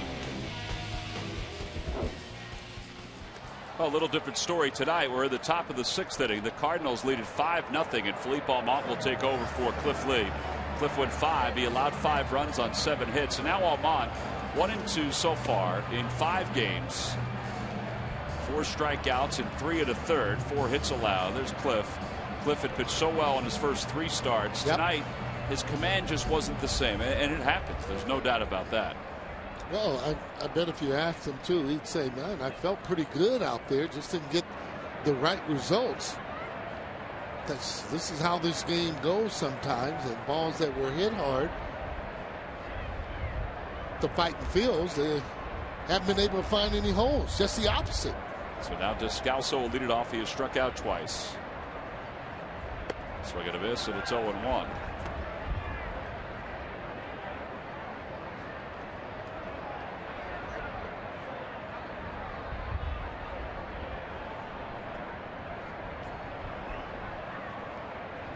Won the count. Ooh, late swing off the front of the Cardinals dugout. It's 0-2. Well, nobody standing up. One of the reasons they weren't on the dugout is because it's so cold, but you can see with a ball hit like that, you have no chance to react.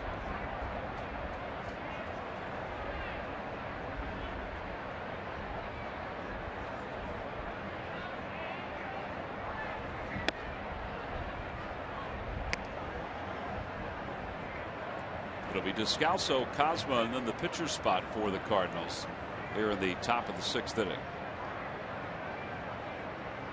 You know, Mott has the stuff that when he gets early strikes, he should be licking his chops on just about every hitter. There's a line drive toward right center field. Dominic Brown is over and makes the catch.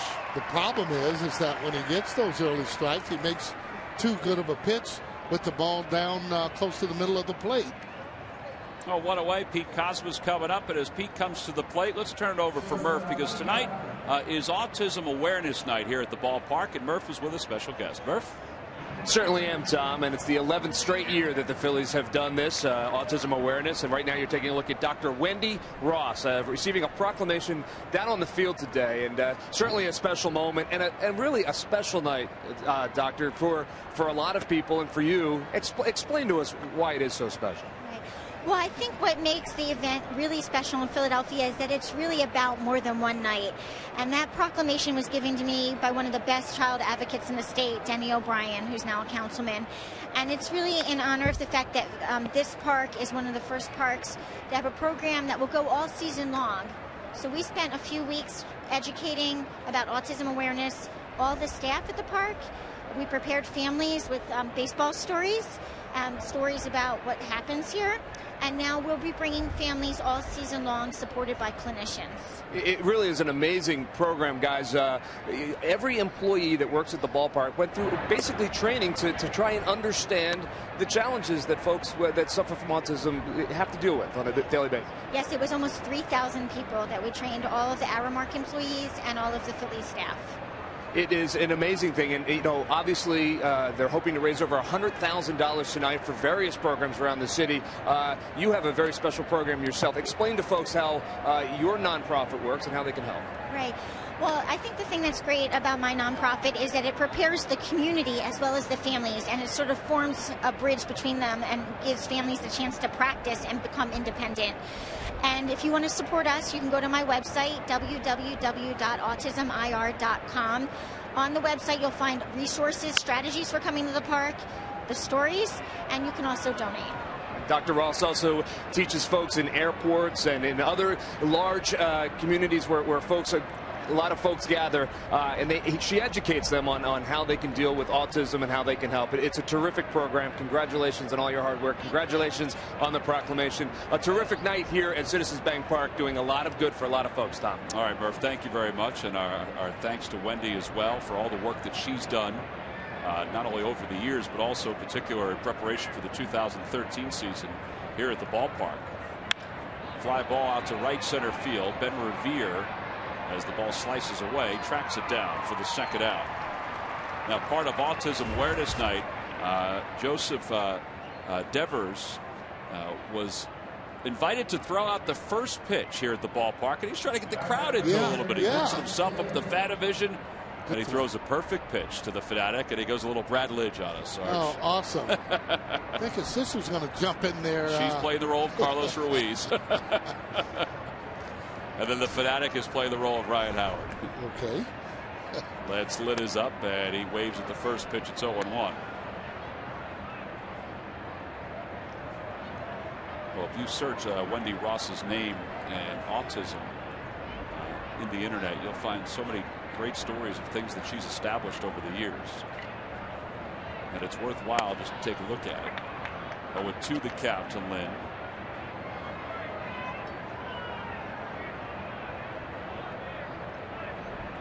Lynn struck out twice tonight.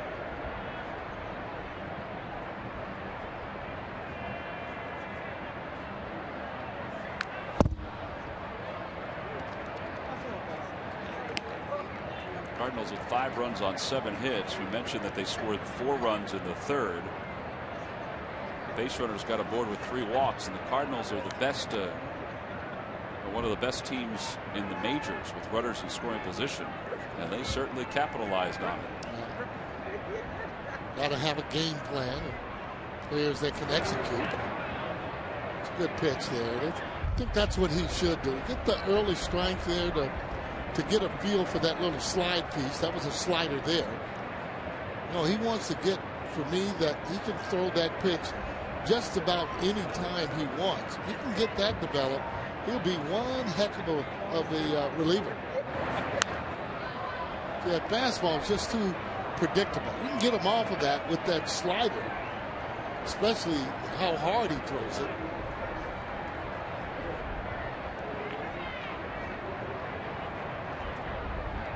I think he needs to start a little bit further over the inside part of the plate and have it break down and away. He's getting a lot of break on it. There's that curve ball, and it's a call. Strike 3. 1, 2, 3 go the Cardinals here in the 6th inning. So Amat works a pretty comfortable top half of the 6th. And now the Phillies offense trying to find the rhythm that they had last night. Well, you always think back to Brad Lidge and the reaction after clinching the World Championship. And that's exactly what little Joseph did tonight after throwing the first pitch. As we said, his sister played the role of Carlos Ruiz, and it's always good to reflect.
Citizens Bank, where good banking is good citizenship. Isn't it time you experience good banking? By Thomas Jefferson University Hospitals. Call 1-800-JEFF now for an appointment.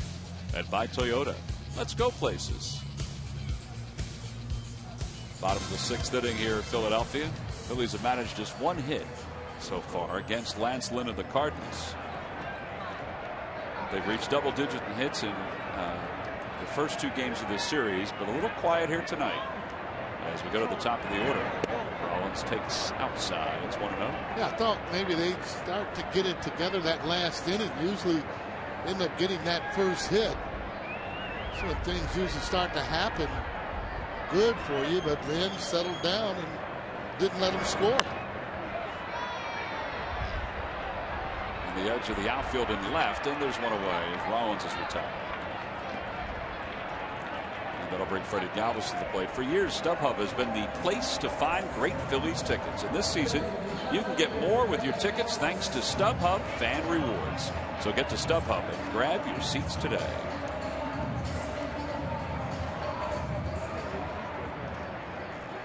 Galvis is 0 for 2. He has struck out twice.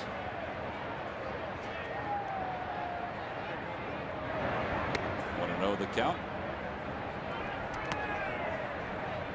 Starting to get a little comfortable in that outfield, isn't he? Can he play it every day? Well, I mean, he'd be getting better every day because he wants to learn. And by playing shortstop, catching ground balls infield, makes it easier in the outfield. Shane Robinson out in center field makes the catch. And Galvis is the second out here in the sixth. Cliff Lee tonight went 5 innings. Allowed 7 hits and 5 runs.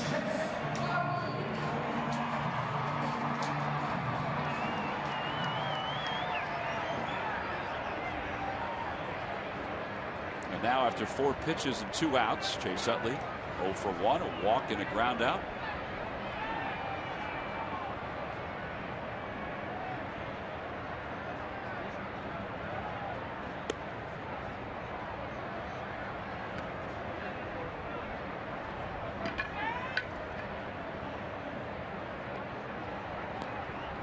It appears, though, once you get some base runners, he does get a little wild. And not as deliberate. Pretty good pitch.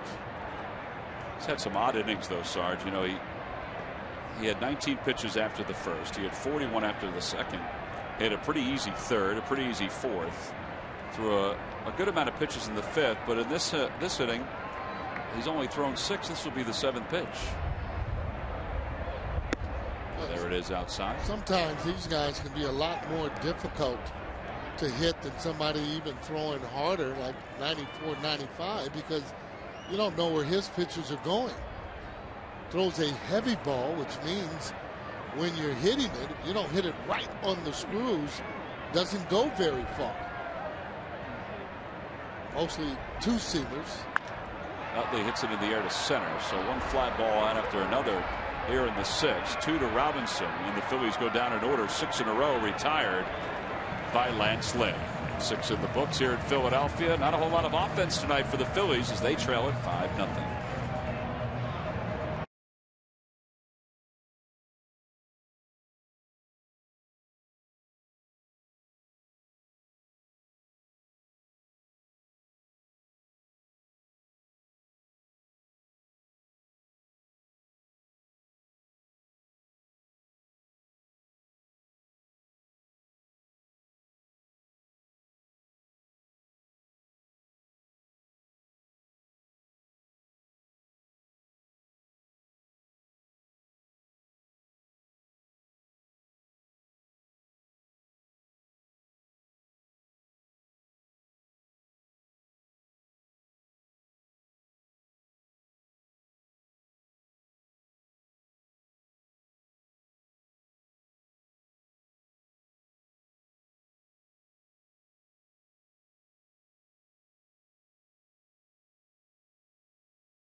If you're a local Honda dealer's game summer, this is going just the opposite of the way we kind of thought it would tonight. Lance Lynn had given up a lot of hits this year.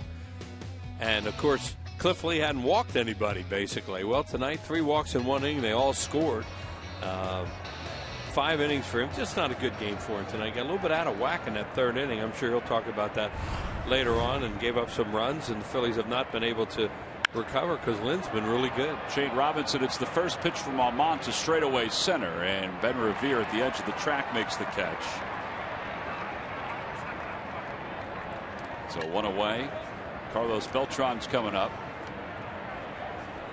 Beltran is 2 for 3. He's hit it in 5 straight. He homered his last time up, and now he's going to bat left-handed against Almont.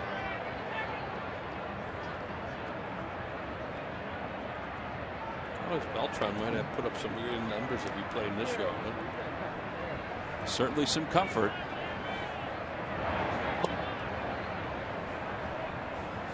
He's probably going to finish his career with around, I guess it depends on how much longer he's going to play. He's going to probably finish his career with more than 350 home runs. Yeah.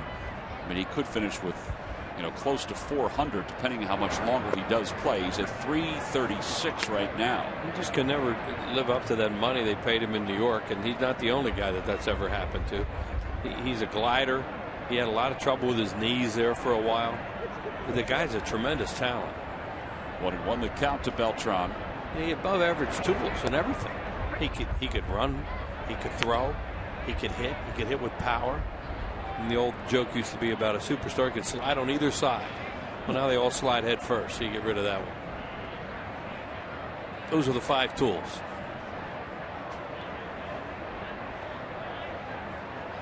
Never try and slide on either side? Never could slide on either side. Right. So it was why it was another tool for a player. Just to laugh about that 5th one when they'd say that.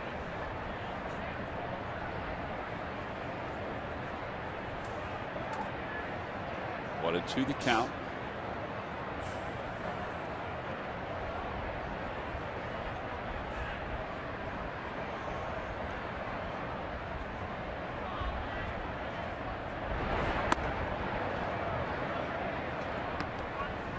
Vermont, Canadian, out there with no sleeves tonight.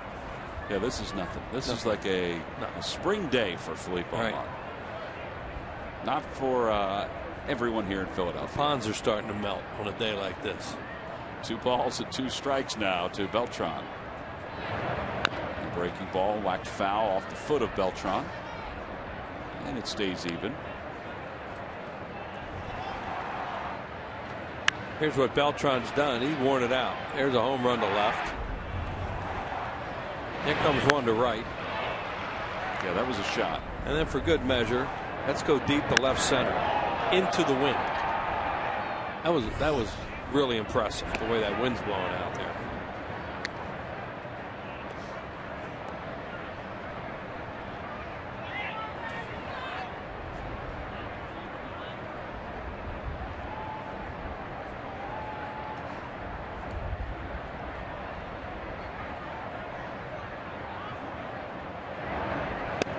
Waved at a breaking ball. It's his second strikeout for Aumont. He's retired 5 in a row. These lucky fans are tonight's Citizen 7. They were to receive a prize pack courtesy of Citizens Bank. Citizens Bank with the most 7-day branches in the Philadelphia area. To find a branch near you, visit citizensbank.com.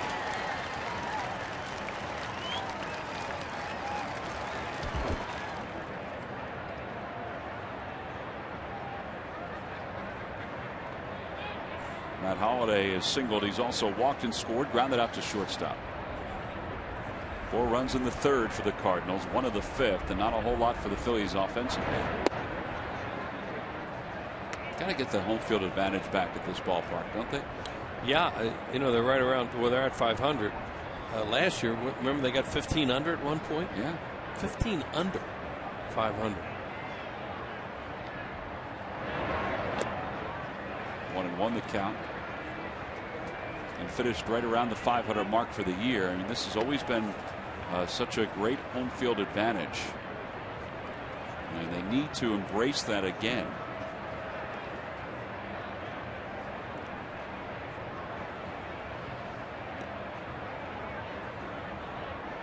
And one of the main reasons is that the crowds, the enthusiasm that comes. Now, on a night like this, when you're not hitting, it's cold, so people are sitting on their hands, and you can understand that because nothing's happened. Or they got their arms full. Or they're wrapped around somebody else. Right.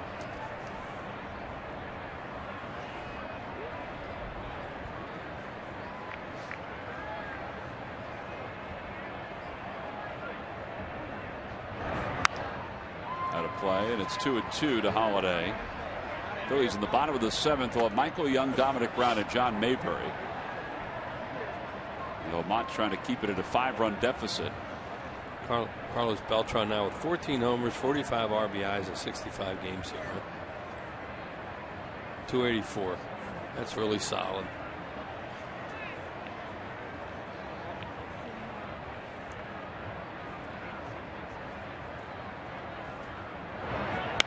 Over to second base, Utley to his left. And the side is retired. Holliday was hustling up the line. 6 up, 6 down for Philippe Aumont. It's time to stretch, and Michael Young, when we're done stretching, will lead it off for the Phils in the bottom of the 7th.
All right, Wheels, I'll give you the question one more time. Who are the only 2 players since 1900 to have won multiple Triple Crowns? Well, I'm going to go with the association here because, and I think he did win too. The guy they called Raja, the great Rogers Hornsby of the Cardinals. Rogers Hornsby is correct. Congratulations on getting one of the 2. And I don't know who the other one is. Well, the other one, it's a tie-in, Wheels.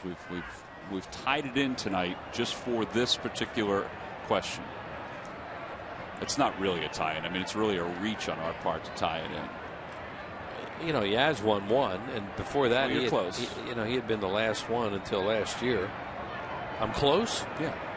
Here's Michael Young to lead it off. Outside. Well, see now, okay, I know who, I think I know who it is, but I didn't think he won 2. Ted Williams won 1. Ted Williams. He won 2. Yes. Wow. Do you know the tie-in is?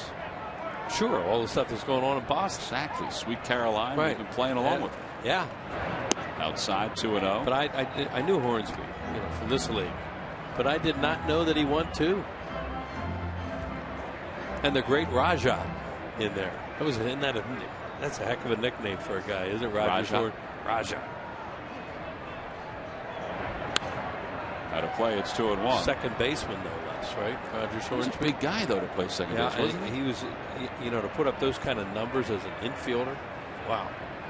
Well, there's a statue outside Busch Stadium. There's a number of them, but there is a Rogers Hornsby statue that's outside Busch Stadium, right? Well, there should be. Yeah, there's a big statue of Stan Musial, right?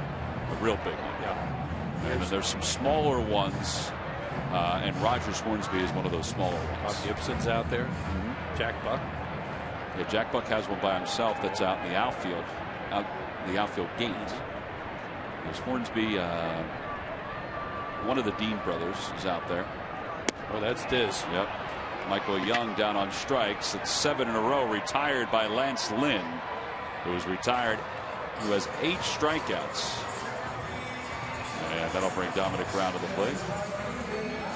Well, you want to talk about some fixtures. We want to wish a happy 57th wedding anniversary to Jeannie Shore, who's on the left. And we'll throw her husband Jack in there as well, just because he's one of the great guys that you'll ever meet. And they're spending the night at the yard. Huh? Right. They're together, right. I guess, kind of. Yeah, we've brought them together just with our telecast. Instead, Jackie is, there's Jeannie. Right. And Jackie, and then Jeannie, I'm sorry, Jack is about 150, 200 feet away from her. And there's Jack. So Jack is spending his 57th wedding anniversary next to Jay McLaughlin, while Jeannie is spending it in the crowd, thinking that she's at the same place as her husband on their anniversary. And the arrow worked. Dominic Brown, a swing and a miss. It's 2-1. Truly, Jack Shore, if you don't know him at all, Jack is a special person, and we've known him for a long time. We see him really year-round. I do anyway, with college basketball and here at the ballpark. What is he? A college basketball guy and a Big Five expert in this town. Back when the Big Five was big here. Down the left field line, and that is out of play. My childhood, the Big Five was one of the attractions in this city. It's still great. Unfortunately, not as many games played at the Palestra as there used to be. Yeah, it's not the same because of the Palestra not involved the way it was. Well, you can see Jack at the Palestra from time to time shooting some baskets. If you get him on the free throw line on a good day, he very rarely misses. He's a trivia guy, too. He likes to come up with trivia questions. 2-2 pitch to Brown. Low, 3-2. Next year, we'll have a trivia question. Who did Jack Shore spend his 57th wedding anniversary with? Mrs. Shore. Well, sort of. Yeah. But if you answer Jay McLaughlin, you are correct. And Lance Lynn, looks like he's going to run some deep counts. They're going to get to him a little bit early in this game. He's throwing a one-hit shutout. Well, he just walked his third batter as Dominic Brown is aboard. But the way he's thrown tonight, you would have thought he walked more than 3, at least early on. He's gotten command. You thought his pitch count would get way out of control. He is up to 104, and they do have the bullpen up. Trevor Rosenthal pitched in game 1. You have the 100-mile-an-hour fastball.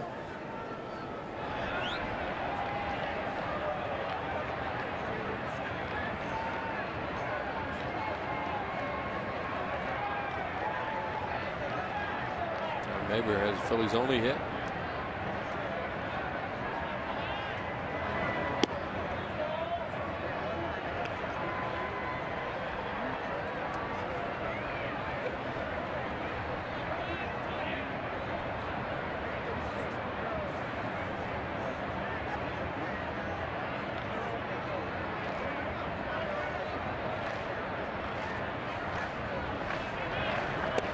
That's in there for a strike, 1-1.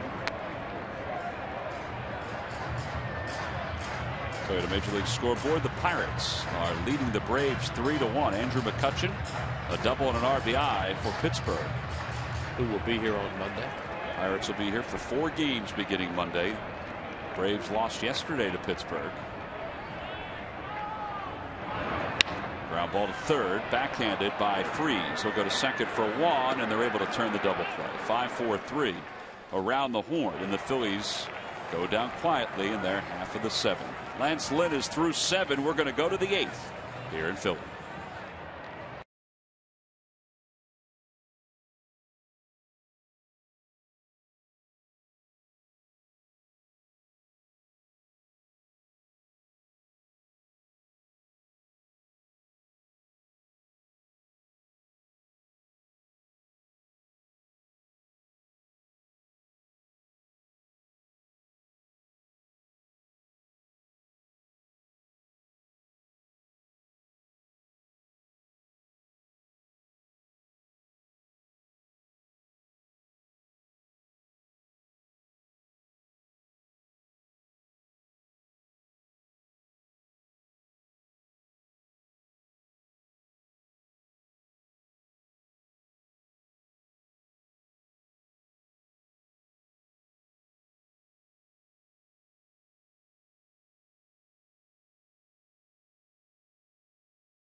We believe if it's not worth driving, it's not worth building. By McDonald's, I'm loving it. And by Nissan. Choose Nissan today for great offers on our most innovative lineup ever. Shop at choosenissan.com. Well, there's the Stan the Man Musial statue outside Busch Stadium. That great peekaboo stance of his. It says, I don't know exactly what it says, but it says something to the effect of, here stands baseball's perfect warrior. That's what it was. Something like perfect that, yeah. knight. The wording on it is just fabulous when you see it. And we talked a lot about Stan in this series and what a wonderful man he was. And that was one of his favorite expressions. Say, how you doing, Stan? Wonderful, wonderful, wonderful. He loved that word. Jeremy Horst will take over for the Phillies as we go to the top of the 8th inning. 5-0, Cardinals on top.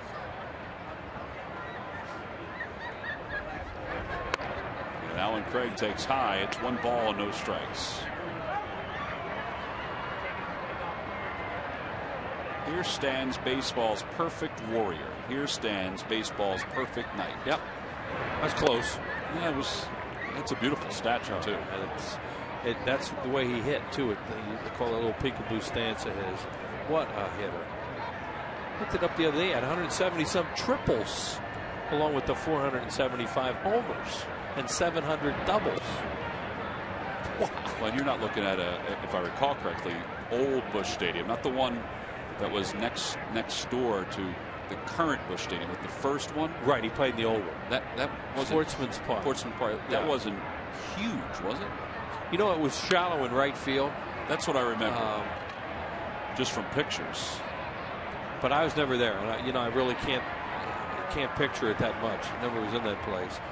But I remember they had a very shallow right field. Richie Ashburn hit 2 home runs there one night, and they had a general manager named Frank Lane. Remember that guy?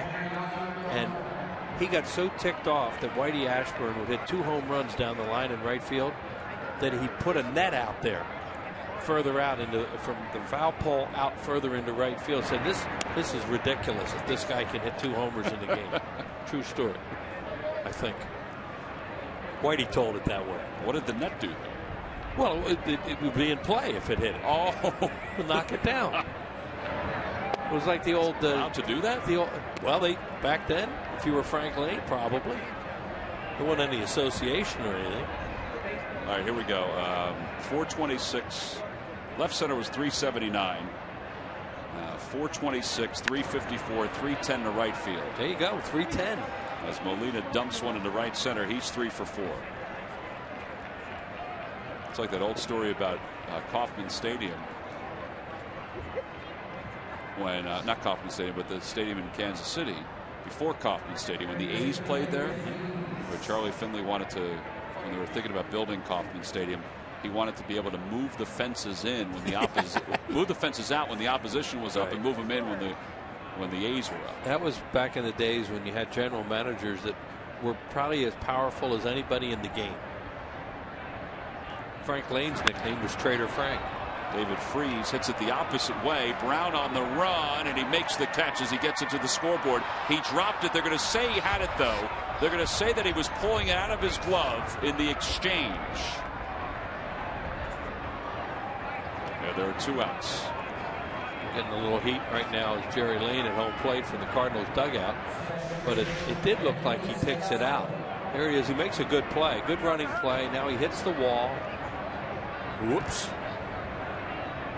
Supposed to have quote-unquote a clean exchange. He is supposed to have a clean exchange. Now his back was to Greg Gibson, who made the call. Well, they might have got one there. Descalso is called for strike 1. That's a tough look for an umpire from that far away, even though he's running out there. As he has it there, he makes contact with the wall. He needs to be able to put it in his hand. That wasn't the clean exchange. Nope. That's when he's got a break there.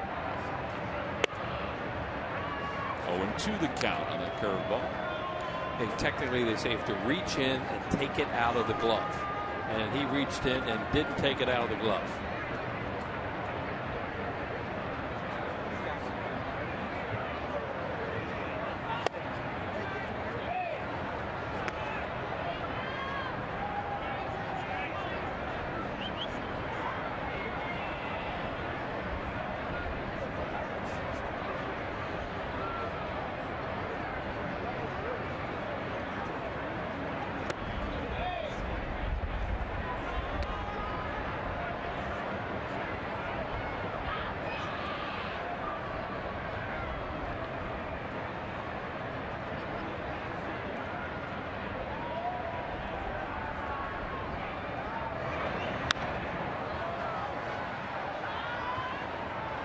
Every time the Phillies pitchers retire, the opposition 1, 2, 3. Comcast will make a contribution to Phillies charities. Phillies baseball is brought to you by Xfinity, your home for the most live sports.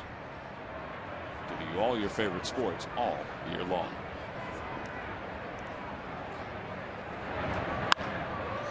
Out towards shallow left, and Freddie Galvis is under it. And the Cardinals go down quietly in their half of the 8th on a cool night here in Philadelphia. The Phillies bats have been cool all night long. We go to the bottom of the 8th inning, and the Cardinals will go to their bullpen.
Our Subway winning box score. Tonight's box score features the St. Louis Cardinals. Cardinals capitalized on 3 walks by Cliff Lee back in the third to score 4 runs, Wiz. Yeah, he'd walk 1 batter the whole season in 3 starts, and he got a little bit wild high in that inning. And then Lance Lynn, it looked like he was a guy you might be able to get early in the game because he's running some deep counts. He has been tremendous. He's got Michael Young that strikes 3 times there. Slider, curveball for a strikeout, another curveball there to Galvis, fastball that came tailing back over the plate. Guy went 7 innings, just gave up 1 hit, another good breaking ball there. And the only hit was the double by John Mayberry, who grounds into a double play right there, and that'll be the last batter that Lance Lynn will face tonight. All right, so he'll give way to Trevor Rosenthal. Rosenthal is behind 1-0 to Ben Revere, and he just fired a strike at 95 of the knees. It's 1-1. Rosenthal pitched in game 1 of this series. His ERA 4.66. That was 1-2. Ben Revere's grounded out to second. He's flied out to left. Joe Savory throwing in the pen for the Phillies. He's been here this weekend. Have to make a move for Monday, of course, to get a starting pitcher here. And Revere is struck out. Molina hangs on. 9 strikeouts for Cardinals pitching. With 1 out in the 8th. It'll bring Kratz to the plate. It's kind of interesting as you know, when you're around the game, you try to speculate, well, who's it going to be? You try to speculate moves here and there. And obviously there's some guys that are on the 40-man roster that are down at Lehigh Valley, which is kind of important when you think about it. Jonathan Pettibone is scheduled to pitch Monday for Lehigh Valley. Tyler Cloyd is scheduled to pitch tomorrow for Lehigh Valley. Ethan Martin pitched today. Ruben Amaro did say the other day that Jesse Biddle, who's one of the top prospects for the Phillies, who's in Reading, but he is not an option to pitch Monday. 21-year-old. He's off to a decent start. So we'll see. 0-2 to Kratz.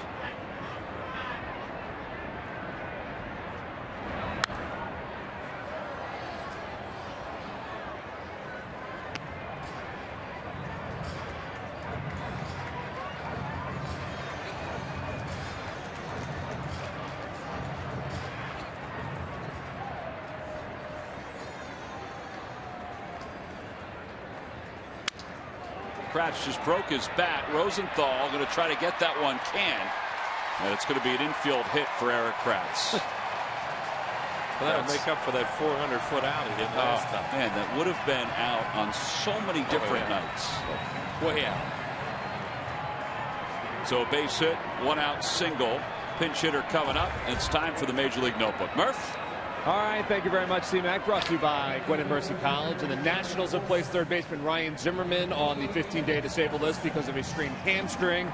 28-year-old has missed the last 2 games with that injury and has really struggled early this season, so they're giving him a rest. And guys, have you been following the ongoing battle between Buck Showalter and Rex Ryan? Yeah. It is a strange story. It all started when the NFL asked the Orioles to change one of their games this year so that the Ravens could start the NFL season at home, as that one is fouled off Kevin Friends' foot. So they asked them to change the game so the Ravens could start at home, being the Super Bowl champions. Well, the Orioles decided that they didn't want to play 80 games at home and 82 on the road, so they decided to keep their game as it is. So, of course, the New York Jets coach, Rex Ryan, weighed in, saying he doesn't think anybody would care if the Orioles didn't show up that day and that they should just go on the road and let the NFL have that day. Buck Showalter guys just fired back. Say, what do they play? 16 games, 8 at home, and have a week off in between? And Showalter did say that he will be there when the Jets come to Baltimore this year. So the battle continues. And I feel like the Notebook just went to TMZ. Where is Harvey Levine when you need him? You know, Murph, it is funny, though. I read those stories, and Showalter also said, hey, Rex, shouldn't you worry about that matchup against the Ravens and not worry about the schedule that we have to play? I tend to agree with that. I'm not exactly sure why Rex felt the need to weigh in on that issue, but it's because he's Orion. Well, that is true. But you have a point. Franzen fouls it back. It remains 0-2. And by the way, just to also add to Murph's story about Ryan Zimmerman, the Nationals have called up their top position player prospect, Anthony Rendon, who is going to be, I guess, going to take over third base. Sure. #1 pick a couple years ago for them, and they expect big things out of him. It's interesting to watch Ryan Zimmerman do what he does. 4 errors already this season, and I don't know if you can pin the way he's been throwing the ball from third base on his hamstring, but I'm sure it hasn't helped early this season. Well, I think that's one of the reasons why they moved Rendon to third, because they thought that Zimmerman would eventually take over at first for the Nationals, but they've just signed Adam LaRoche to a 2-year deal. I think it's a 2-year deal, so I'm not sure what they're going to do as the years move on. Franzen fouls it up the third base line again. And Zimmerman's been a guy who's been the face of their franchise for a long time when they were a terrible team. He was the guy out of their organization, #1 pick for the University of Virginia. You thought about the Nationals, you thought about Ryan Zimmerman, really. But he has had a bad shoulder for a while. A lot of trouble throwing.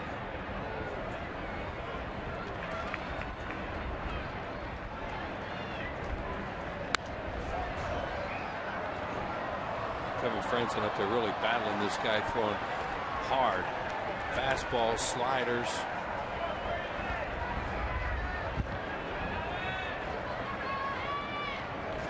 He likes that pine tar on his helmet. It sure does.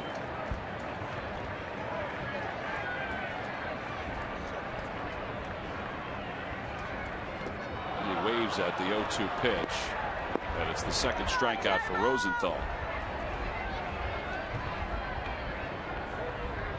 Well, we'll take a look at our Mazda leaders. And the St. Louis Cardinals lead the National League with the lowest earned run average among starters at 2.60. Braves, the Dodgers, the Reds, the Cubs. Surprisingly, the Cubs, I think. They're 5th right now. Guy's really come into his own in this league is Samardzija. For a lot of years, people were saying, well, he should have gone to the NFL. He's a tremendous wideout at Notre Dame. We figured he'd be a big star in the NFL. And why is he wasting his time in baseball? Well, he has really come on. He's evidently his changeup's outstanding. Always had a great fastball, decent slider. 0-2 the count to Rollins. He's 0 for 3. And he fouls it away.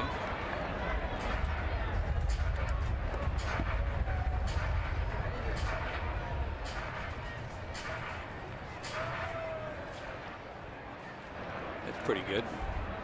1-17 for a guy that they say from time to time struggles with his command. It's not fun to hit off a guy like this tonight. Throwing 100 mile an hour, as cold as it is. Oof. Kevin Franzen hit some ball off his feet. He really having trouble walking back to the dugout after he swung and missed and struck out. Outside, and it's 2 balls and 2 strikes.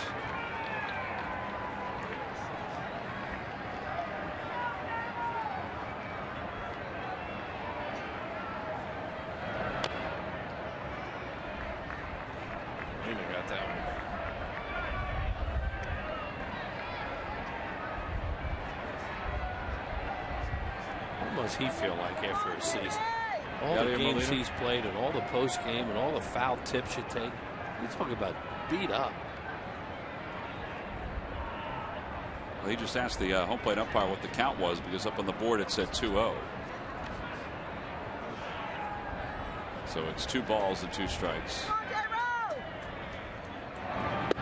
Outside, 3-2. Because the proper grammar would be beaten up.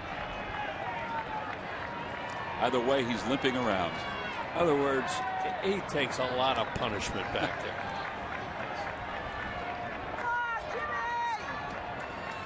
But it goes. Pitches chopped toward first, smothered by Craig. And the Phillies get a base runner here in the 8th, but can't move that guy off at first. So we've completed 8.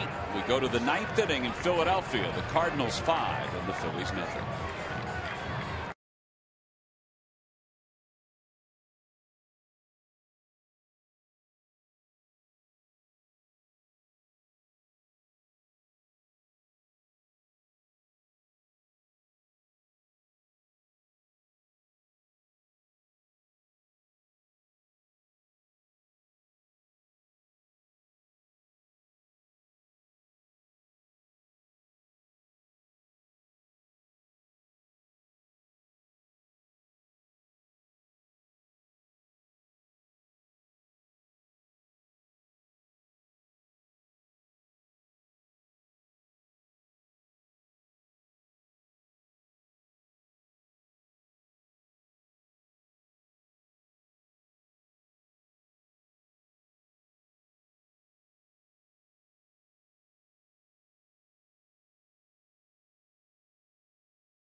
planned for the Phillies Baseball Academy. Boys and softball camps for girls age 6 to 14. Professional coaching and skill development for Phillies players, coaches, and Baseball Academy instructors. It includes official Phillies Baseball Academy uniform, a trip to the ballpark, 13 locations, many weeks to choose from, and a camper reunion night at a Phillies game. Call 610-520-3400 for more information. Well, that is Joe Savory, who's out on the mound for the Phillies, making his return to the big leagues. He says, he's been around long enough that he realizes that things happen very quickly. And just like that, he's down in Lehigh Valley pitching up in Pawtucket on a road trip back. Gets the call that he's going to be back in the big leagues. You see his numbers at Lehigh Valley. He's had a pretty good run going right now of scoreless innings and batters faced with the Iron Pigs. Well, when you still have options, stuff happens. Well, 21 consecutive hitters retired. And one thing that we've all come to know about Joe Savory, Murph, is that he's a good dude. He's a heck of an athlete. He's a former top pick, and he's persevered a little bit during his career. Well, he certainly has, Tom. And it's a tough road to hoe when you're bouncing back and forth between the major leagues and the minor leagues. And I think it's tough on all these guys, but I think it was particularly tough on Joe at times. But in talking with him yesterday and listening to him, talk about being back in the major leagues and getting another chance. I mean, he's just very appreciative of the opportunity, to kind of come back up here and show them what he can do, even if it's for a very limited time, which it may be. But Joe talked about being around for a while and kind of, learning how to bounce in between and kind of get your focus when you're up at the big leagues and try to take advantage of the opportunities that you get. Well, he had 4 different stints with the Phillies last year. His ERA finished over 4 during his time with the Phillies. We mentioned he's retired 21 straight batters down in the minor leagues. And he gets Cosman to foul the 2-0 off. It's 2 balls and 1 strike. That was a foot shot, too. You hear that thump? So you may as well throw it right back down and in like that. Savory during spring training he was kind of the cleanup guy. He would clean up an inning if it got out of control for guys that were getting work in, which I'm sure was a little frustrating for him. But when he was eventually sent down, he was working his normal routine on the backfield. Well, they sent him out early. They did. That was one of the things I think that surprised him a little bit. There's a changeup that's low. It's 3-1. One of the problems he's had in the big leagues is command and walks too many guys. And in the minor leagues this year especially, he hasn't been doing that.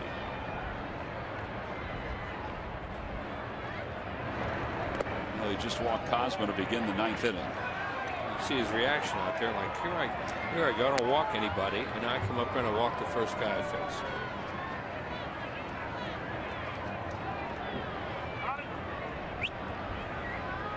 And Ty Wigginton is going to be the pinch hitter for the Cards. Wigginton 2 for 15. There's some boos going through the ballpark. Just a few.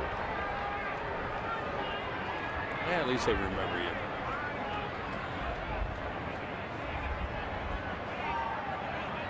Time is called. Rappers are rushing by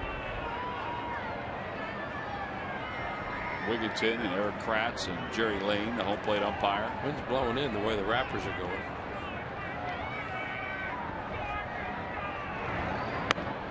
I want to know the count.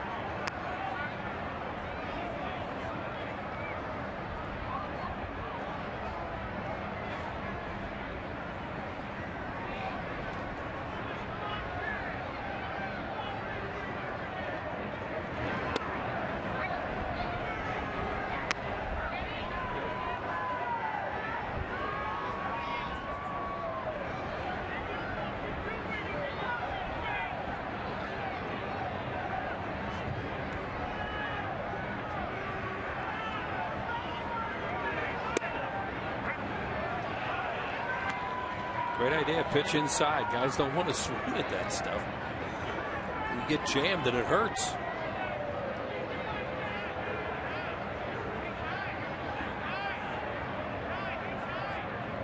One and two the count. Swing and a miss. Got him with a breaking pitch.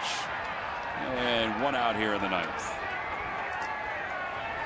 A good slider, as Tom said, a breaking pitch here. He just kept staying inside on Wigginton, threw a disappearing slider there, and he swung over it. That'll bring Shane Robinson to the plate. Are you eligible for the 2013 Callis Award? Well, you must be a rising junior or senior of post-secondary education at one of the eligible colleges or universities within the Philadelphia region. Go to phillybroadcasters.org to download the application. You can email it right in from there.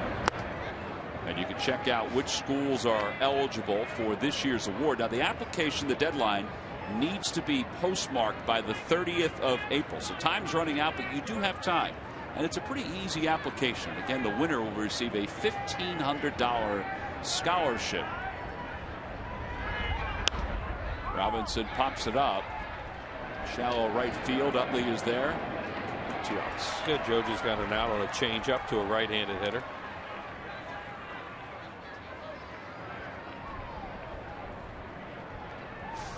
Got an out on a slider down and in to Wigginton, then throws a little change up there away. Got him to reach. Off balance. That's a serious shin guard he's wearing. Who's that, Beltran? Yeah. That's a big one. It's that one out toward left field. It's not that deep. Galvis is under it. And Joe Savory has a fairly easy top of the ninth inning. Last chance for the Phils. Mitchell Boggs is coming on. The Phils down by 5 when we get back.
Wheels, and it helped out Cliff Lee in the first. Yeah, Freddie Galvis made a nice play on this. He kept running to the side, stayed under control.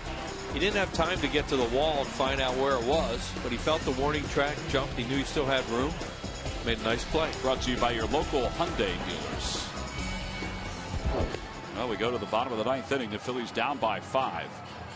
You know, it's been a 4-0 lead since the third, but the way the Phillies offense has been quieted tonight, it's almost felt like it's been a 10-0 game. Yeah, it had that feel here tonight for some reason. It was such a bizarre inning. I think it took the life out of everybody. The crowd, the Phillies. Cliff Lee walked some batters and they scored. Of course, there was a strange play in the infield that they'll ask Chase Utley about later that cost a couple runs of why he broke to the right instead of the left. We didn't think they were first and second with a runner, so we didn't think anybody broke where he was covering second base. Find out later. Hey, it's a good point because, you know, it's 5-0 now. You figure if Chase had made that play, only 2 runs would have scored that inning instead of 4. It's a 2-0 game. You don't know if it's going to be different, but it was just kind of a bizarre thing the way that it happened. And Cliff walked 3 guys and they all scored. They didn't have to all score. Freddie Galvis will lead it off. He's 0 for 3. He struck out twice. He's flying out to center. And that one is over at the knees for Mitchell Boggs. It's 0-1. You saw Boggs' numbers. It's not been a good start for him. They thought he'd be the closer with Jason Mott being on the shelf with the elbow problem. But he has struggled. In fact, the only time we have seen the Cardinals in a save situation in the series, game 1, it was Edward Mojica who pitched more than an inning in relief. Yeah, Boggs a big arm guy too. He's a real good fastball. We've seen a lot of him over the years. Breaking ball for change up. But yeah, his numbers are not good. He's really struggling.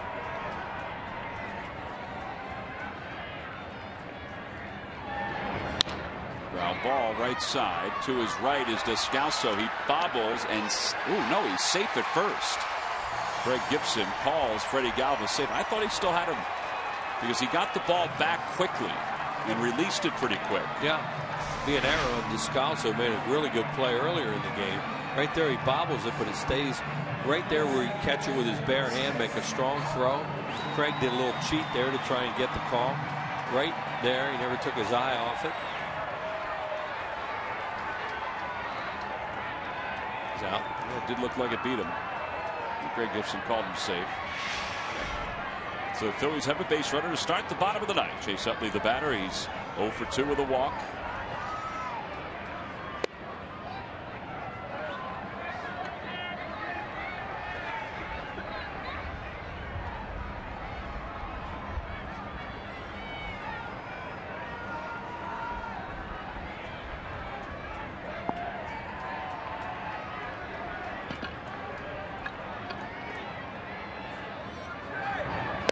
Inside, 1-1.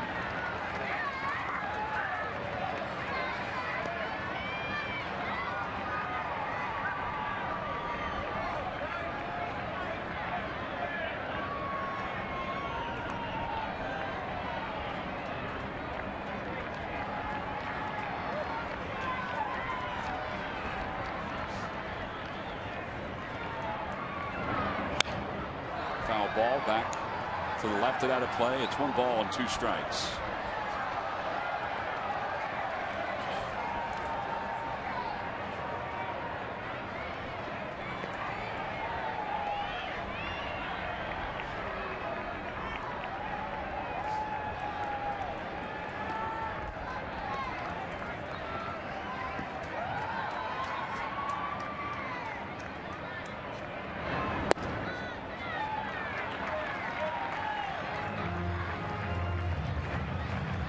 So it to the count to Utley.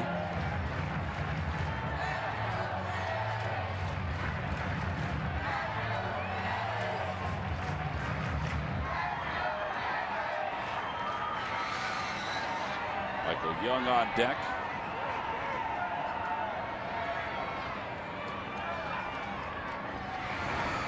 And Chase grounds it towards second. Descalso to second for 1, and that's all they'll get. So they get the lead runner. Well, they shattered his bat. Don't forget, after the ball game, it's Phillies Post Game Live, presented by Cure Auto Insurance. Guys, I'll have a breakdown of tonight's ball game against the St. Louis Cardinals. Again, it's coming up immediately after the game. It's Cure Auto Insurance. It presents Phillies Post Game Live. And don't forget, the series wraps up tomorrow. It's an 8:05 first pitch. And it's the Fanatics' birthday, sponsored by Citizens Bank. All the youngsters coming to the park tonight, 14 and under, will receive the Fanatic DVD, the Time Traveling DVD. Michael Young keeps his hitting streak alive. It's up to 11 games with that base hit through the left side. Yeah, he's happy to have Lance Lynn in the clubhouse. Yeah, he went down 3 times on strikes against Lynn. He's got a base hit. He's hit in 11 straight. They get into a save situation. Is that Mojica? They have somebody up out there. That is Edward Mojica, who is throwing in the bullpen. Yep, there he is. He is their closer at the moment. They went through that the year they won the World Series and finally settled on Mott at the end of the year, and the rest is history. Dominic Brown hits it toward the left side. That could be it. 5-4-3 double play, and that'll do it for tonight's ball game. So the St. Louis Cardinals have shut out the Phillies 5-0. It's the second time this year the Phillies have been shut out in a ball game. Yadier Molina had 3 hits tonight. Carlos Beltran homered for the 3rd time in this series. And the Cardinals capitalized on 3 walks to begin the 3rd inning by Cliff Lee to jump out to a 4-0 lead. And then they walked away with a 5-0 victory over the Phillies.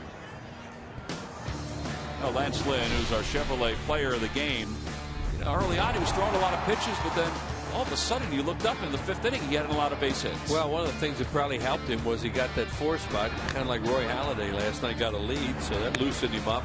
And then he started really throwing well. He had a real good breaking ball, curveballs, and sliders, and running fastball. And he, as I said, once he got that lead, it was probably a lot easier for him to just go out there and do his thing. There's a double play ball. That's the last batter he would face. John Mayberry, up until that point, had the only hit for the Phillies, a double. Yeah, the Phillies finished with 3 base hits here tonight, but it wasn't their night. Offensively, they lose 5-0 to the Cardinals. Cardinals have taken 2 of the first 3. We'll be back to wrap it up right after this.